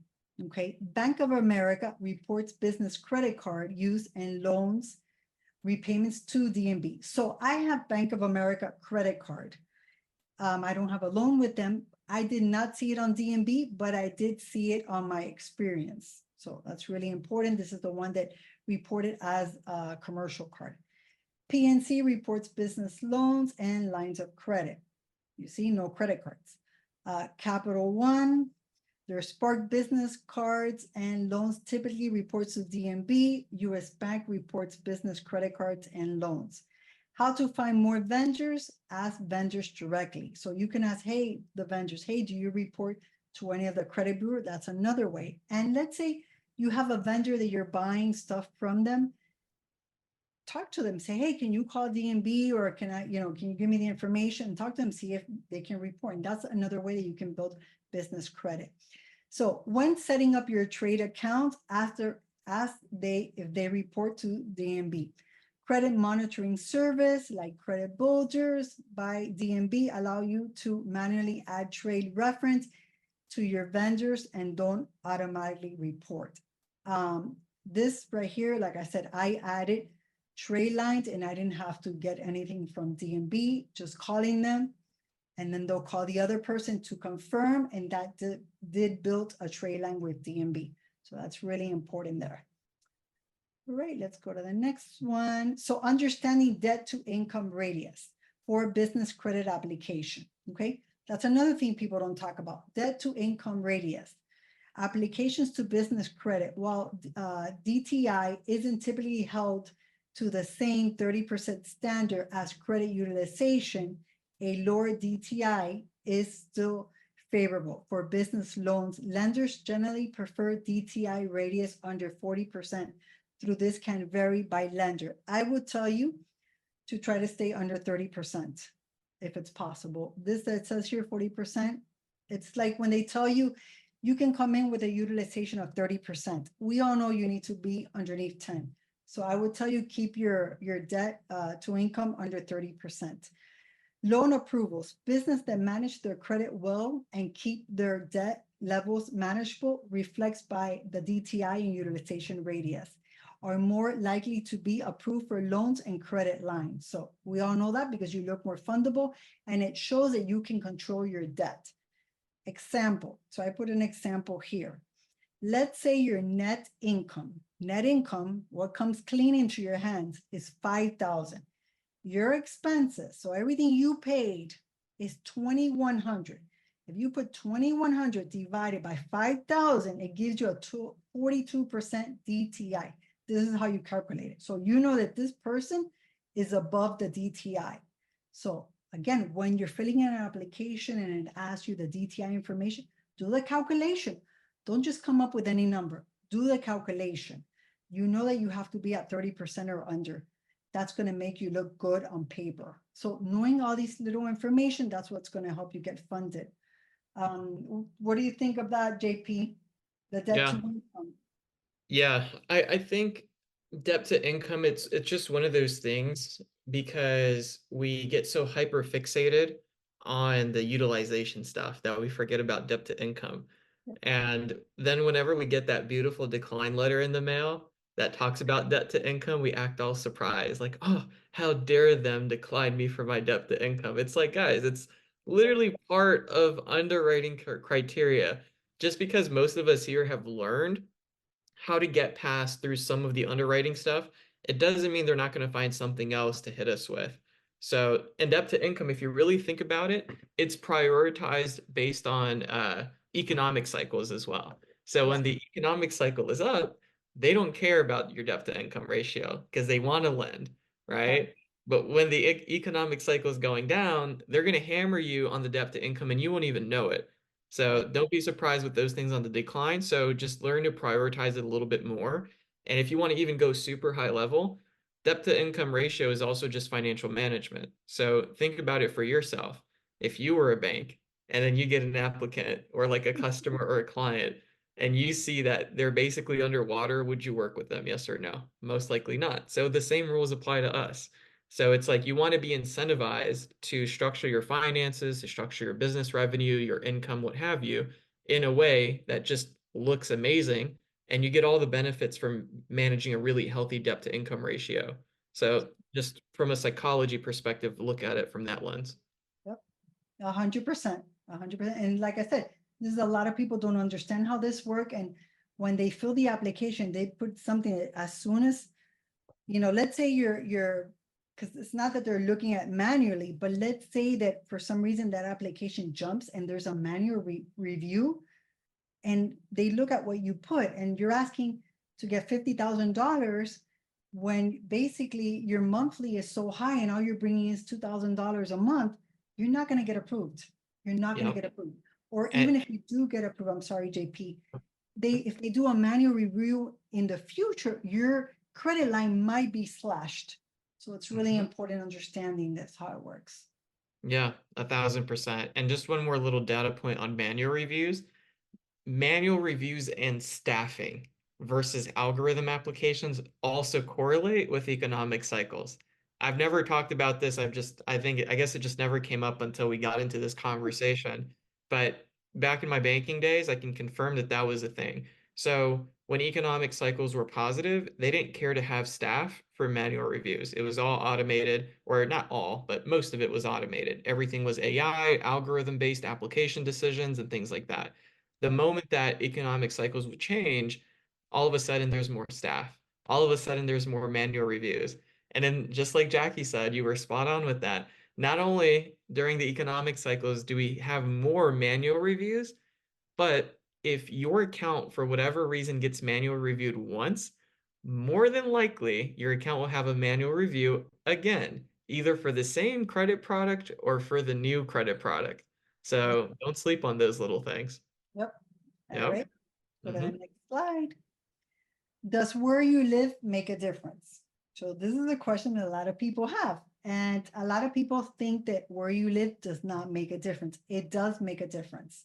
So states with business funding incentive, Georgia, South Carolina, these states are known for their strong incentive program, including tax breaks, grants, low interest loans, which attract business and make funding more accessible.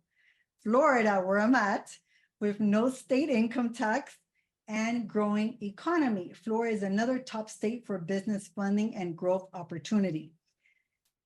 This is really important, okay?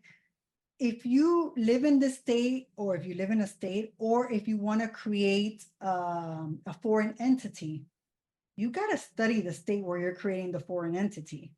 You know, a lot of people create a foreign entity in a place that's not fundable, that maybe has a very high tax bracket, and they don't do their homework. And at the end of the day, whatever money they got, they're going to owe it in taxes or in other stuff. So once again, do your homework, okay? Access to capital. Florida has a strong venture capital activity, particularly in cities like Miami and Orlando. Programs like Enterprise Florida offer financial support and incentives to business relocating or expanding in these states. So again, if you do your homework and you're trying to relocate here and you know that there's programs that offer you incentives, you might be able to get some, you know, capital from those incentives that they're offering you to relocate or anything like that. Again, knowing the game, understanding the rules. Maryland venture capital and intervention. Maryland is growing hub for tech and biotech. Again, you understand, if you're into this world and you're moving to Maryland, this might be really good for funding, you know, especially if you have something that you want to develop. North Carolina, particularly in the research of Triangle Park area, is the hotbed for tech startups, healthcare and research-driven companies. If you're into the research company, it's telling you, North Carolina. You know, California, it's a hub for venture capital, especially in Silicon Valley. But California might be good for this, but you guys have to remember you're going to pay high taxes over there. So that's something that you need to do your research. Massachusetts, with strong focus on biotech and tech sectors. Texas is another business-friendly environment. Texas sees significant small business loans approved and venture capital investment, okay? New York has become the strong hub for startups with more than $2,000 in captive venture funding. Colorado and Washington, both states have high levels of startup activity and are among the top states to pre-capital ventures funding. Colorado particularly is known for its vibrant entrepreneur ecosystem. So once again, understanding where you live, where is your business, if you want to create a foreign, you know, entity, or if you want to relocate, then you might want to do a research depending on what where would be better for your business, where are you going to have more work, where are you going to get better funding, and all that. Again, is just doing research and understanding how everything works, okay? And also, when you're going for funding, your zip code matters. There's something I think it's called red line. People say it doesn't exist. It exists. Unfortunately, it doesn't exist. And if you live in an area where it's, you know, probably, or it's not known for a high funding, you might get approved if your credit is good, but you might get a lower tier credit line. So again, knowing the information is setting you up for success. Okay, so let's go to the next slide. Yep, there's just a quick comment I want to make on that last slide. So, you know, I don't know why this never landed from my brain when I was in the funding and credit space, but yeah, this makes a lot of sense. And to some degree, I knew it, but I don't think I ever saw like real proof, like especially when I was in banking, right? In banking, we just believe whatever we have at our fingertips. But being in funding and credit space and working with like hundreds and hundreds of clients, there was a big difference in results with certain people that, let's say, lived in Tennessee, right? Kentucky, Missouri, Mississippi, what have you, in comparison to people that had results from California, Texas, right, Florida, New York City. I won't say it's massively consistent, but it doesn't mean that it's not real, right? And the difference is that I could point out, and it's all kind of coming back to my memory, they were definitely like tens of thousands of dollars and not just like the low tens. I mean high tens. Like we're talking about 70 to 80,000 or more in funding differences. So it's definitely something to take into consideration. Yep, 100%. 100%. Okay, so we're already finishing. I know we've talked about this and you've seen this on the mentorship before, but I just wanted to go over it again. So no doc loans, okay? Stated income or projected revenue. PG, need good credit, 720 or higher, okay? Business paperwork, LLC, EIN number, articles of organization will not require bank statement or tax or W-2. That's what no doc loan means, okay? You definitely have to have good credit though. You gotta have your paperwork on point and you can go by stated income and projected income, which is what your business is, you know, what you're gonna project for your business. A lot of times banks, what they do is, let's say that you're into the real estate and you do, I don't know, property management. They're gonna compare what your business does in that area with what other businesses are doing with the same industry in the area. So that's something you want to take accountable. If you're projecting that your revenue is 100,000, but everybody in that area is only doing $20,000, that might count against you. So again, you know, understand what you need to put, look at the other businesses in the area and do the projecting correctly and according to what other businesses are reporting in that area. It's very important because that can make you not get that loan. Go to the next one. Wait, so that was low. Oh, so this is the low doc loan. So bank statements, PG, you still have to have good credit, 720 or higher. They will ask you for the tax, you know, the 1-year tax return, which is not that bad. They could ask you for profit and loss statements. If you have W-2 or pay stubs, you're going to probably provide those. Business paperwork, again, the EIN number and articles of organization. So this is sometimes, let's say PNC, they don't provide documents. You know, you don't need to provide documents if they work with you, but sometimes they could come back and ask you for that 1 year of tax return. Sometimes they could ask you for the profit and loss. And this is something I want to talk about. You could fabricate a profit and loss, okay, guys? But I'm going to tell you on tax return, a lot of people used to fabricate tax returns. Let's say you give tax returns and they make you sign a paper, and I can't recall now the number. JP, you might know it. That means they're going to check. It's not that you're just going to provide the tax papers. They're going to contact the IRS and they're going to get your tax returns as well. So you got to be careful. If you sign that paper, don't fabricate those tax returns because you're going to be in a lot of hot water. That's a big problem there. So just want to Deshaun just put it in the chat. It's the 4506T. Good catch, Deshaun. Thank you, Dee. Thank you for your backup. So yeah, you want to make sure. Okay, and then this is the full doc. Bank statements, W-2 pay stubs, profit and loss, all your papers. You're probably still going to have good credit. You're still going to need your good credit with this. So good credit, you know, across the board. Again, there's a lot of things here you can play around with, but you know, with the tax returns, be very, very careful because I personally know somebody that is in hot water right now because of the taxes. Okay. Yep.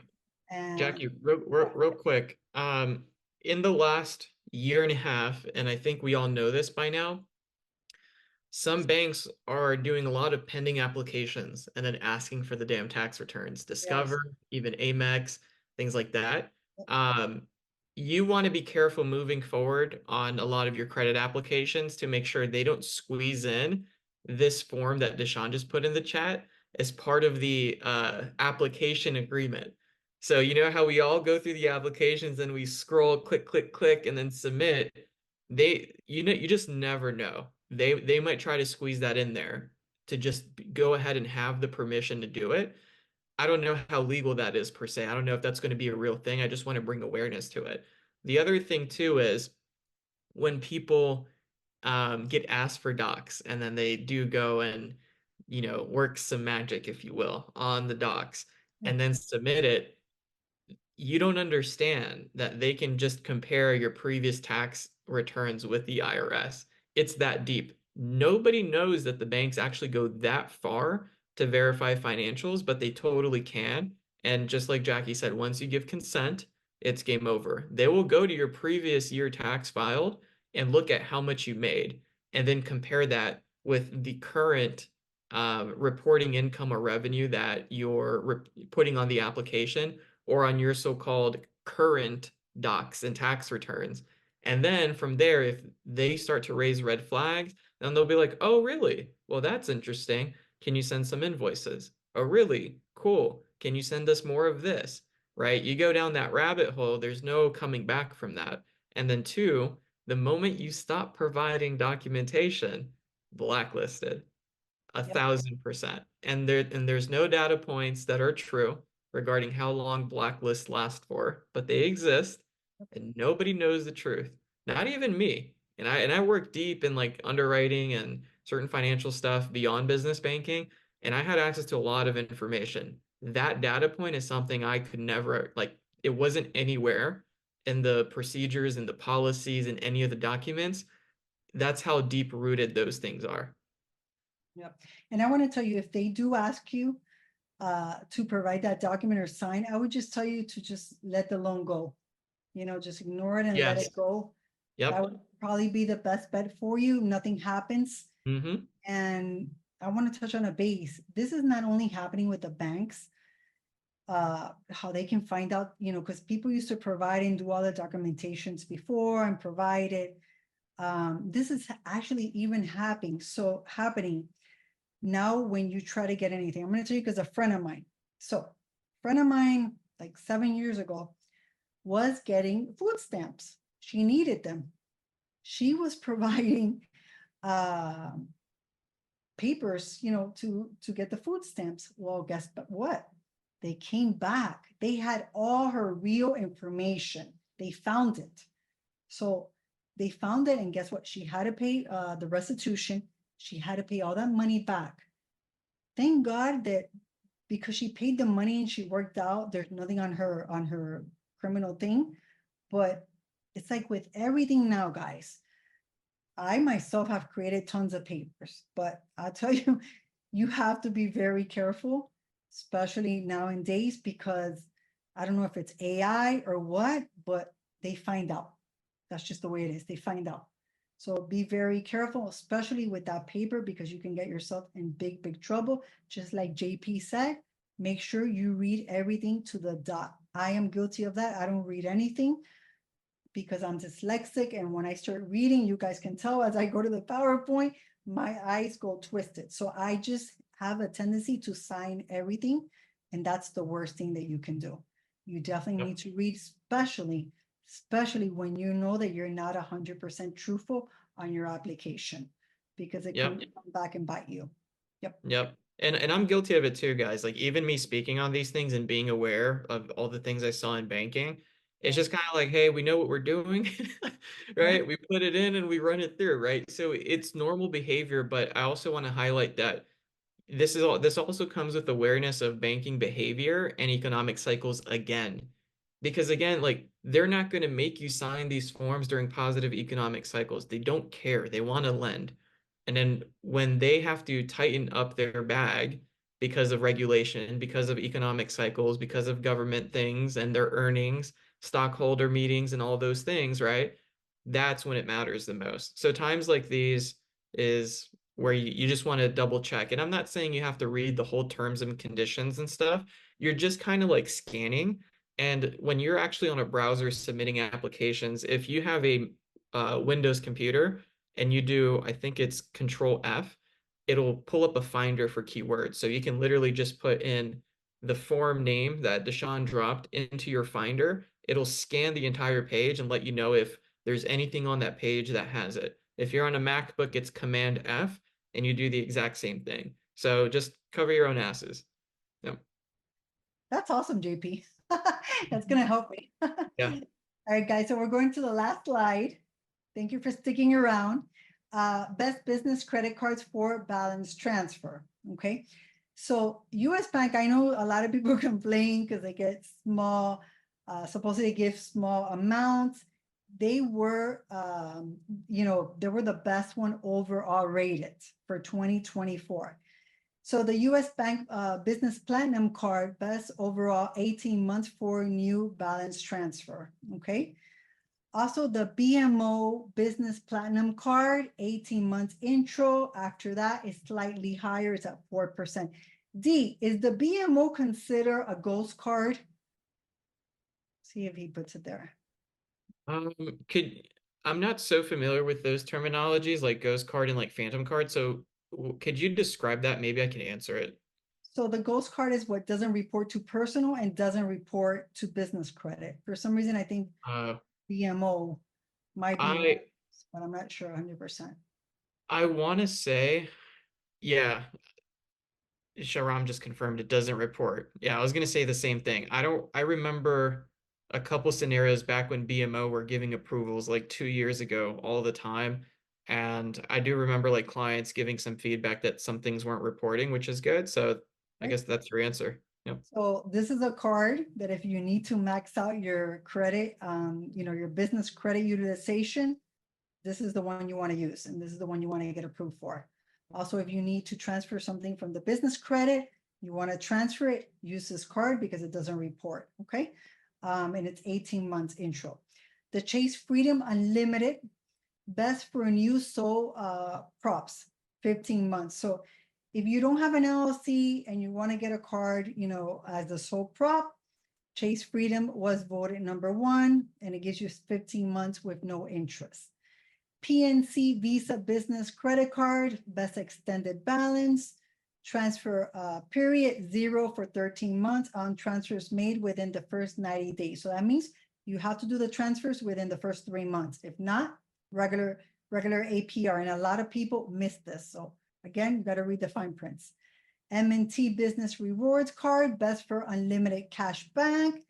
And Citizens Bank of Minnesota Platinum Card gives 18 months on new and balance transfer. So if you're buying new stuff or you're transferring with this card, you could get 18 months. And I actually saw somebody get approved with this card and on the business side, and I think they got like 25,000 on the first try. So it was pretty good.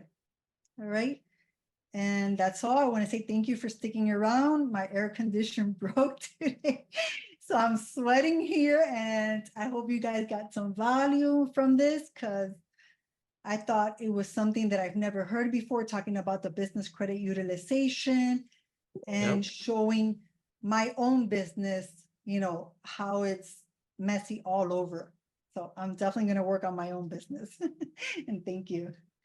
Yeah, great stuff, Jackie.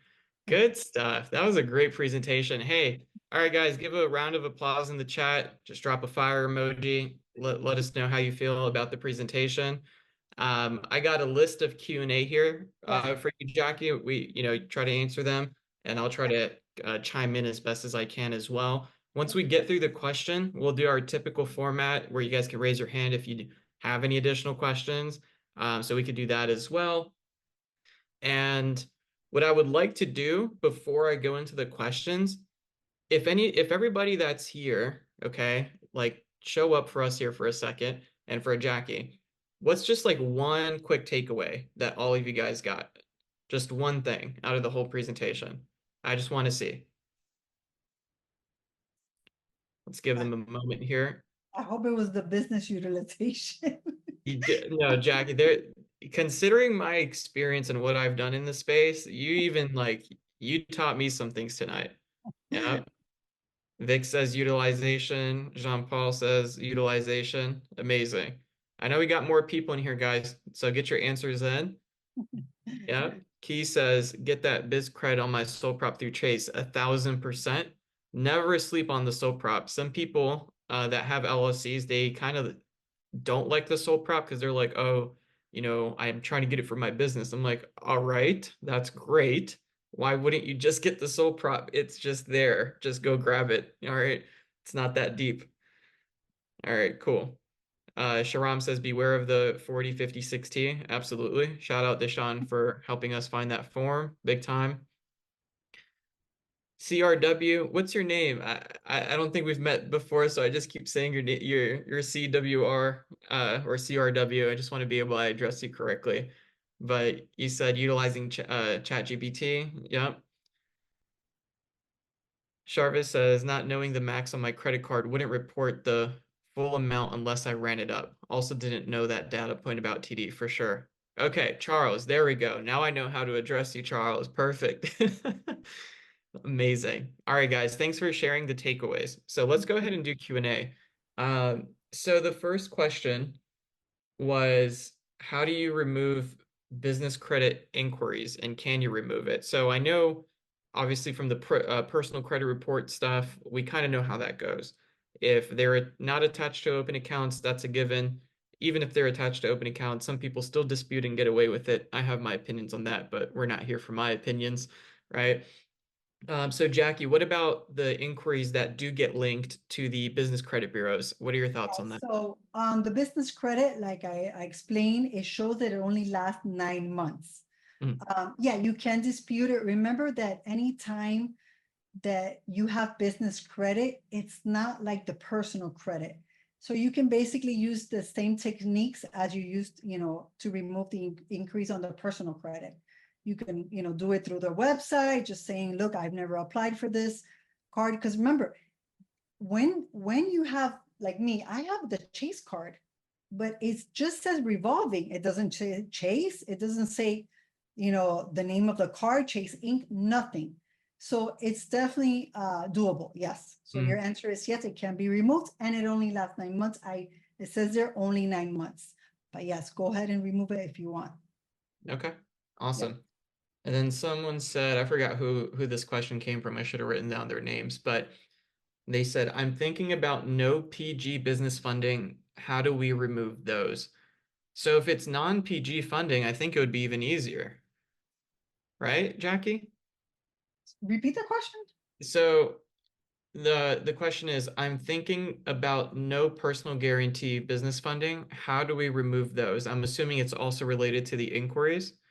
So if it's non-PG funding, then I think your answer still stays the same, right? Yeah. Yeah. Yeah, I hope that's what they're asking, because I interpret it another way. I interpret it like if they're going for business funding with no PG. So, but yeah, if it's the increase and there's no, I mean, the only time you shouldn't remove, I don't remove increase either, but let's say if the card is attached to an open account on your personal side, you definitely do not want to play around with that, because the merchant will get upset and will close your account. So Yeah. definitely not do it. You can remove the increase on the personal side and on the commercial side, because business credit is completely different. Okay. Mhm. I think the way the question, I'm just giving this question a little bit more thought. Okay. So let's say, okay, let's role play here. Let's say you're, I don't know, Wells Fargo, right? And I'm a business owner. Mhm. I apply, actually, no, that's a terrible example. Let's go Chase. You're Chase, I'm a business owner. I come and I get non-PG credit somehow, Right. right? And let's say it's like $25,000. Mhm. Because it's non-PG, it shouldn't report the inquiry or the account to the personal credit report, That is correct. right? Right. But it definitely It is could. on the No, business. no, not Yeah, definitely. It true. could. Remember, some of them report and some of them don't. Yeah. But let's and so again, if I'm non-PG and let's say it doesn't report to the personal side, but on the business side, of course it would report because it's the business. It doesn't matter if it's PG or not. Right. Now, because it's non-PG, I mean, yeah, I think your answer still stands. I can still remove the inquiry. Yeah. And again, remember, not every credit card or anything like that reports. So I have some business credit cards that don't report. So it all depends, Mhm. Which institution you're working with. Okay. Yeah. Cool. One thing I want to say, like on the business side, the inquiries, it's probably going to be very hard to get that much increase compared to the personal side, especially if what they're checking is the personal, the PG on the personal side. You could get some on the business side, but it shouldn't be that much. But yeah, definitely you could go ahead and remove them. Okay, awesome. And then I think this was Sharam when he was asking if he should use, I think the D&B credit builder, you answered that question, but I think he followed it up with saying, how about Credit Strong and NAV similar services in comparison to the D&B credit builder? Is it any better? Would you say stay clear of it? What are your thoughts on that? So if you want to use it to build trade lines, again, I would tell you to build trade lines with other suppliers or vendors where you're really getting something in return. I did get the NAV one now. I didn't do it to create the trade line. I actually did it because I wanted to see and give you guys an idea of what I found for my credit. A lot of people like NAV because it's a more complex. You can read your credit profile and basically you can read everything in one software. So I can tell you a lot of people like NAV. I would definitely tell you not to pay anything with D&B. That's, in my opinion, a waste of money. I last year had an 80 paydex score, and I told you how I did it. Between my friend and I, we just reported that we were buying and selling equipment to each other. So you can get that 80 paydex score, and I had it for years. I had it for several years without even having to invest any money with D&B. If you want to get NAV, go for it. Right now, I got NAV and I got the experience, which was $189. Yes, there was some difference between NAV and experience, but you can probably see NAV, like I said, it's a more comprehensive where you can find everything. Or maybe you can do this year, the experience to make sure that everything is reporting correctly. And then maybe later on, just stay with NAV or something like that. If you don't want to pay $189 a year, which to me, $189, if you divide it with the 12 months, it's not that bad. So it's up to you. Makes sense. Cool. And then we have here also can build your business credit for car loan. It's a little bit of a vague question, but I think I understand it. Okay. So I think that's what it was. How can you build your business credit with a car loan? Is that something you're aware of, Jackie, how that stuff works? So to build business credit with a car loan, you would have to purchase a car loan that does report to Equifax Business. Again, you would have to speak to the institution to see if they report. Remember, experience it's mostly more credit cards. I would say D&B probably reports more of the supplier, the vendors, and to my knowledge, Equifax reports mostly a lot of the lines of credit. So if you did get a car loan that was under, like, let's say a car loan that was for business credit, if they do report, if it's an institution that does report, it should report on one of your credit bureaus, I would say. I've never done a business, car loan, but what I've seen and what I've read, I do believe that they would report. Yep. Vic just put in the chat BMW, Ford, and GM, and I can confirm the BMW and the Ford. My family, they like buy trucks and stuff. And my mom got her BMW through the business side, so I know like everything that Vic just said is accurate. I don't know anything beyond that though. So Vic, thank you. And I know that you guys said that. On the other hand, there's also business lines where you can finance a car under your business commercial and it doesn't report. So for some people that works, it's like a gold, loan. And I know there's some of them which are like those like very expensive cars and they don't report. So again, plus and minus, some people want it to report, some people want to hide it. So yeah, thanks, Vic. Yep. Deshaun says Bank of America and Range Rover. Good stuff. Appreciate the ads, guys. This is great. Okay. Next question. Are loans on the business side counting 1 day lates as well? I would say yes, but I don't have enough like actual data points on that. What do you think, Jackie? I would say yes too, because it's business credit. That's the way it works. 1 day late is 1 day late. Business Mhm. credit, it doesn't matter if it's credit card, just like a personal loan. A personal loan, if you're 1 day late, you might have to pay, the fee, the $39, $49, but it's not going to report to your personal credit unless you get two payments together, unless it hits that 30-day late. So I would say on the business loans, it works the same. Okay, cool. And then Sharam hit us with this when you were talking about like ghost cards and phantom cards. So Yeah. he said, speaking of ghost, any new ghost loans? So what are your thoughts on either existing ghost loans or like new ones that you're seeing out there? Yeah, so I was trying, I had written some stuff down, but I don't want to say it right now because I'm not 100% sure, but that was one of the slides that I wanted to put in. The only one right now, I guess, BMO, because it's the credit card, and I think the credit card from Navy Federal is a ghost card. Hmm. There's definitely another one, but I think a lot of them have been played because of YouTube. Yep. So, I don't know. D, is there any other ones? I'm Oh, sure he you said know. BHG.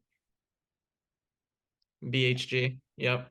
Yeah, You know what? Yeah, that sounds about right. yeah, Yep. Someone had talked about BHG earlier, and I think I replied to the comment, but it's been for me, I mean, I've been retired from the industry for like 8 or 9 months now, so I really don't know what the hell's going on. But before I left the space, I want to say a good 12 to 15 months had gone by, and BHG had really tightened up a lot of their stuff. But it doesn't mean that they aren't like a ghost card or ghost business credit product. So yeah, Deshaun, I've never heard of them reporting either. That's a good one.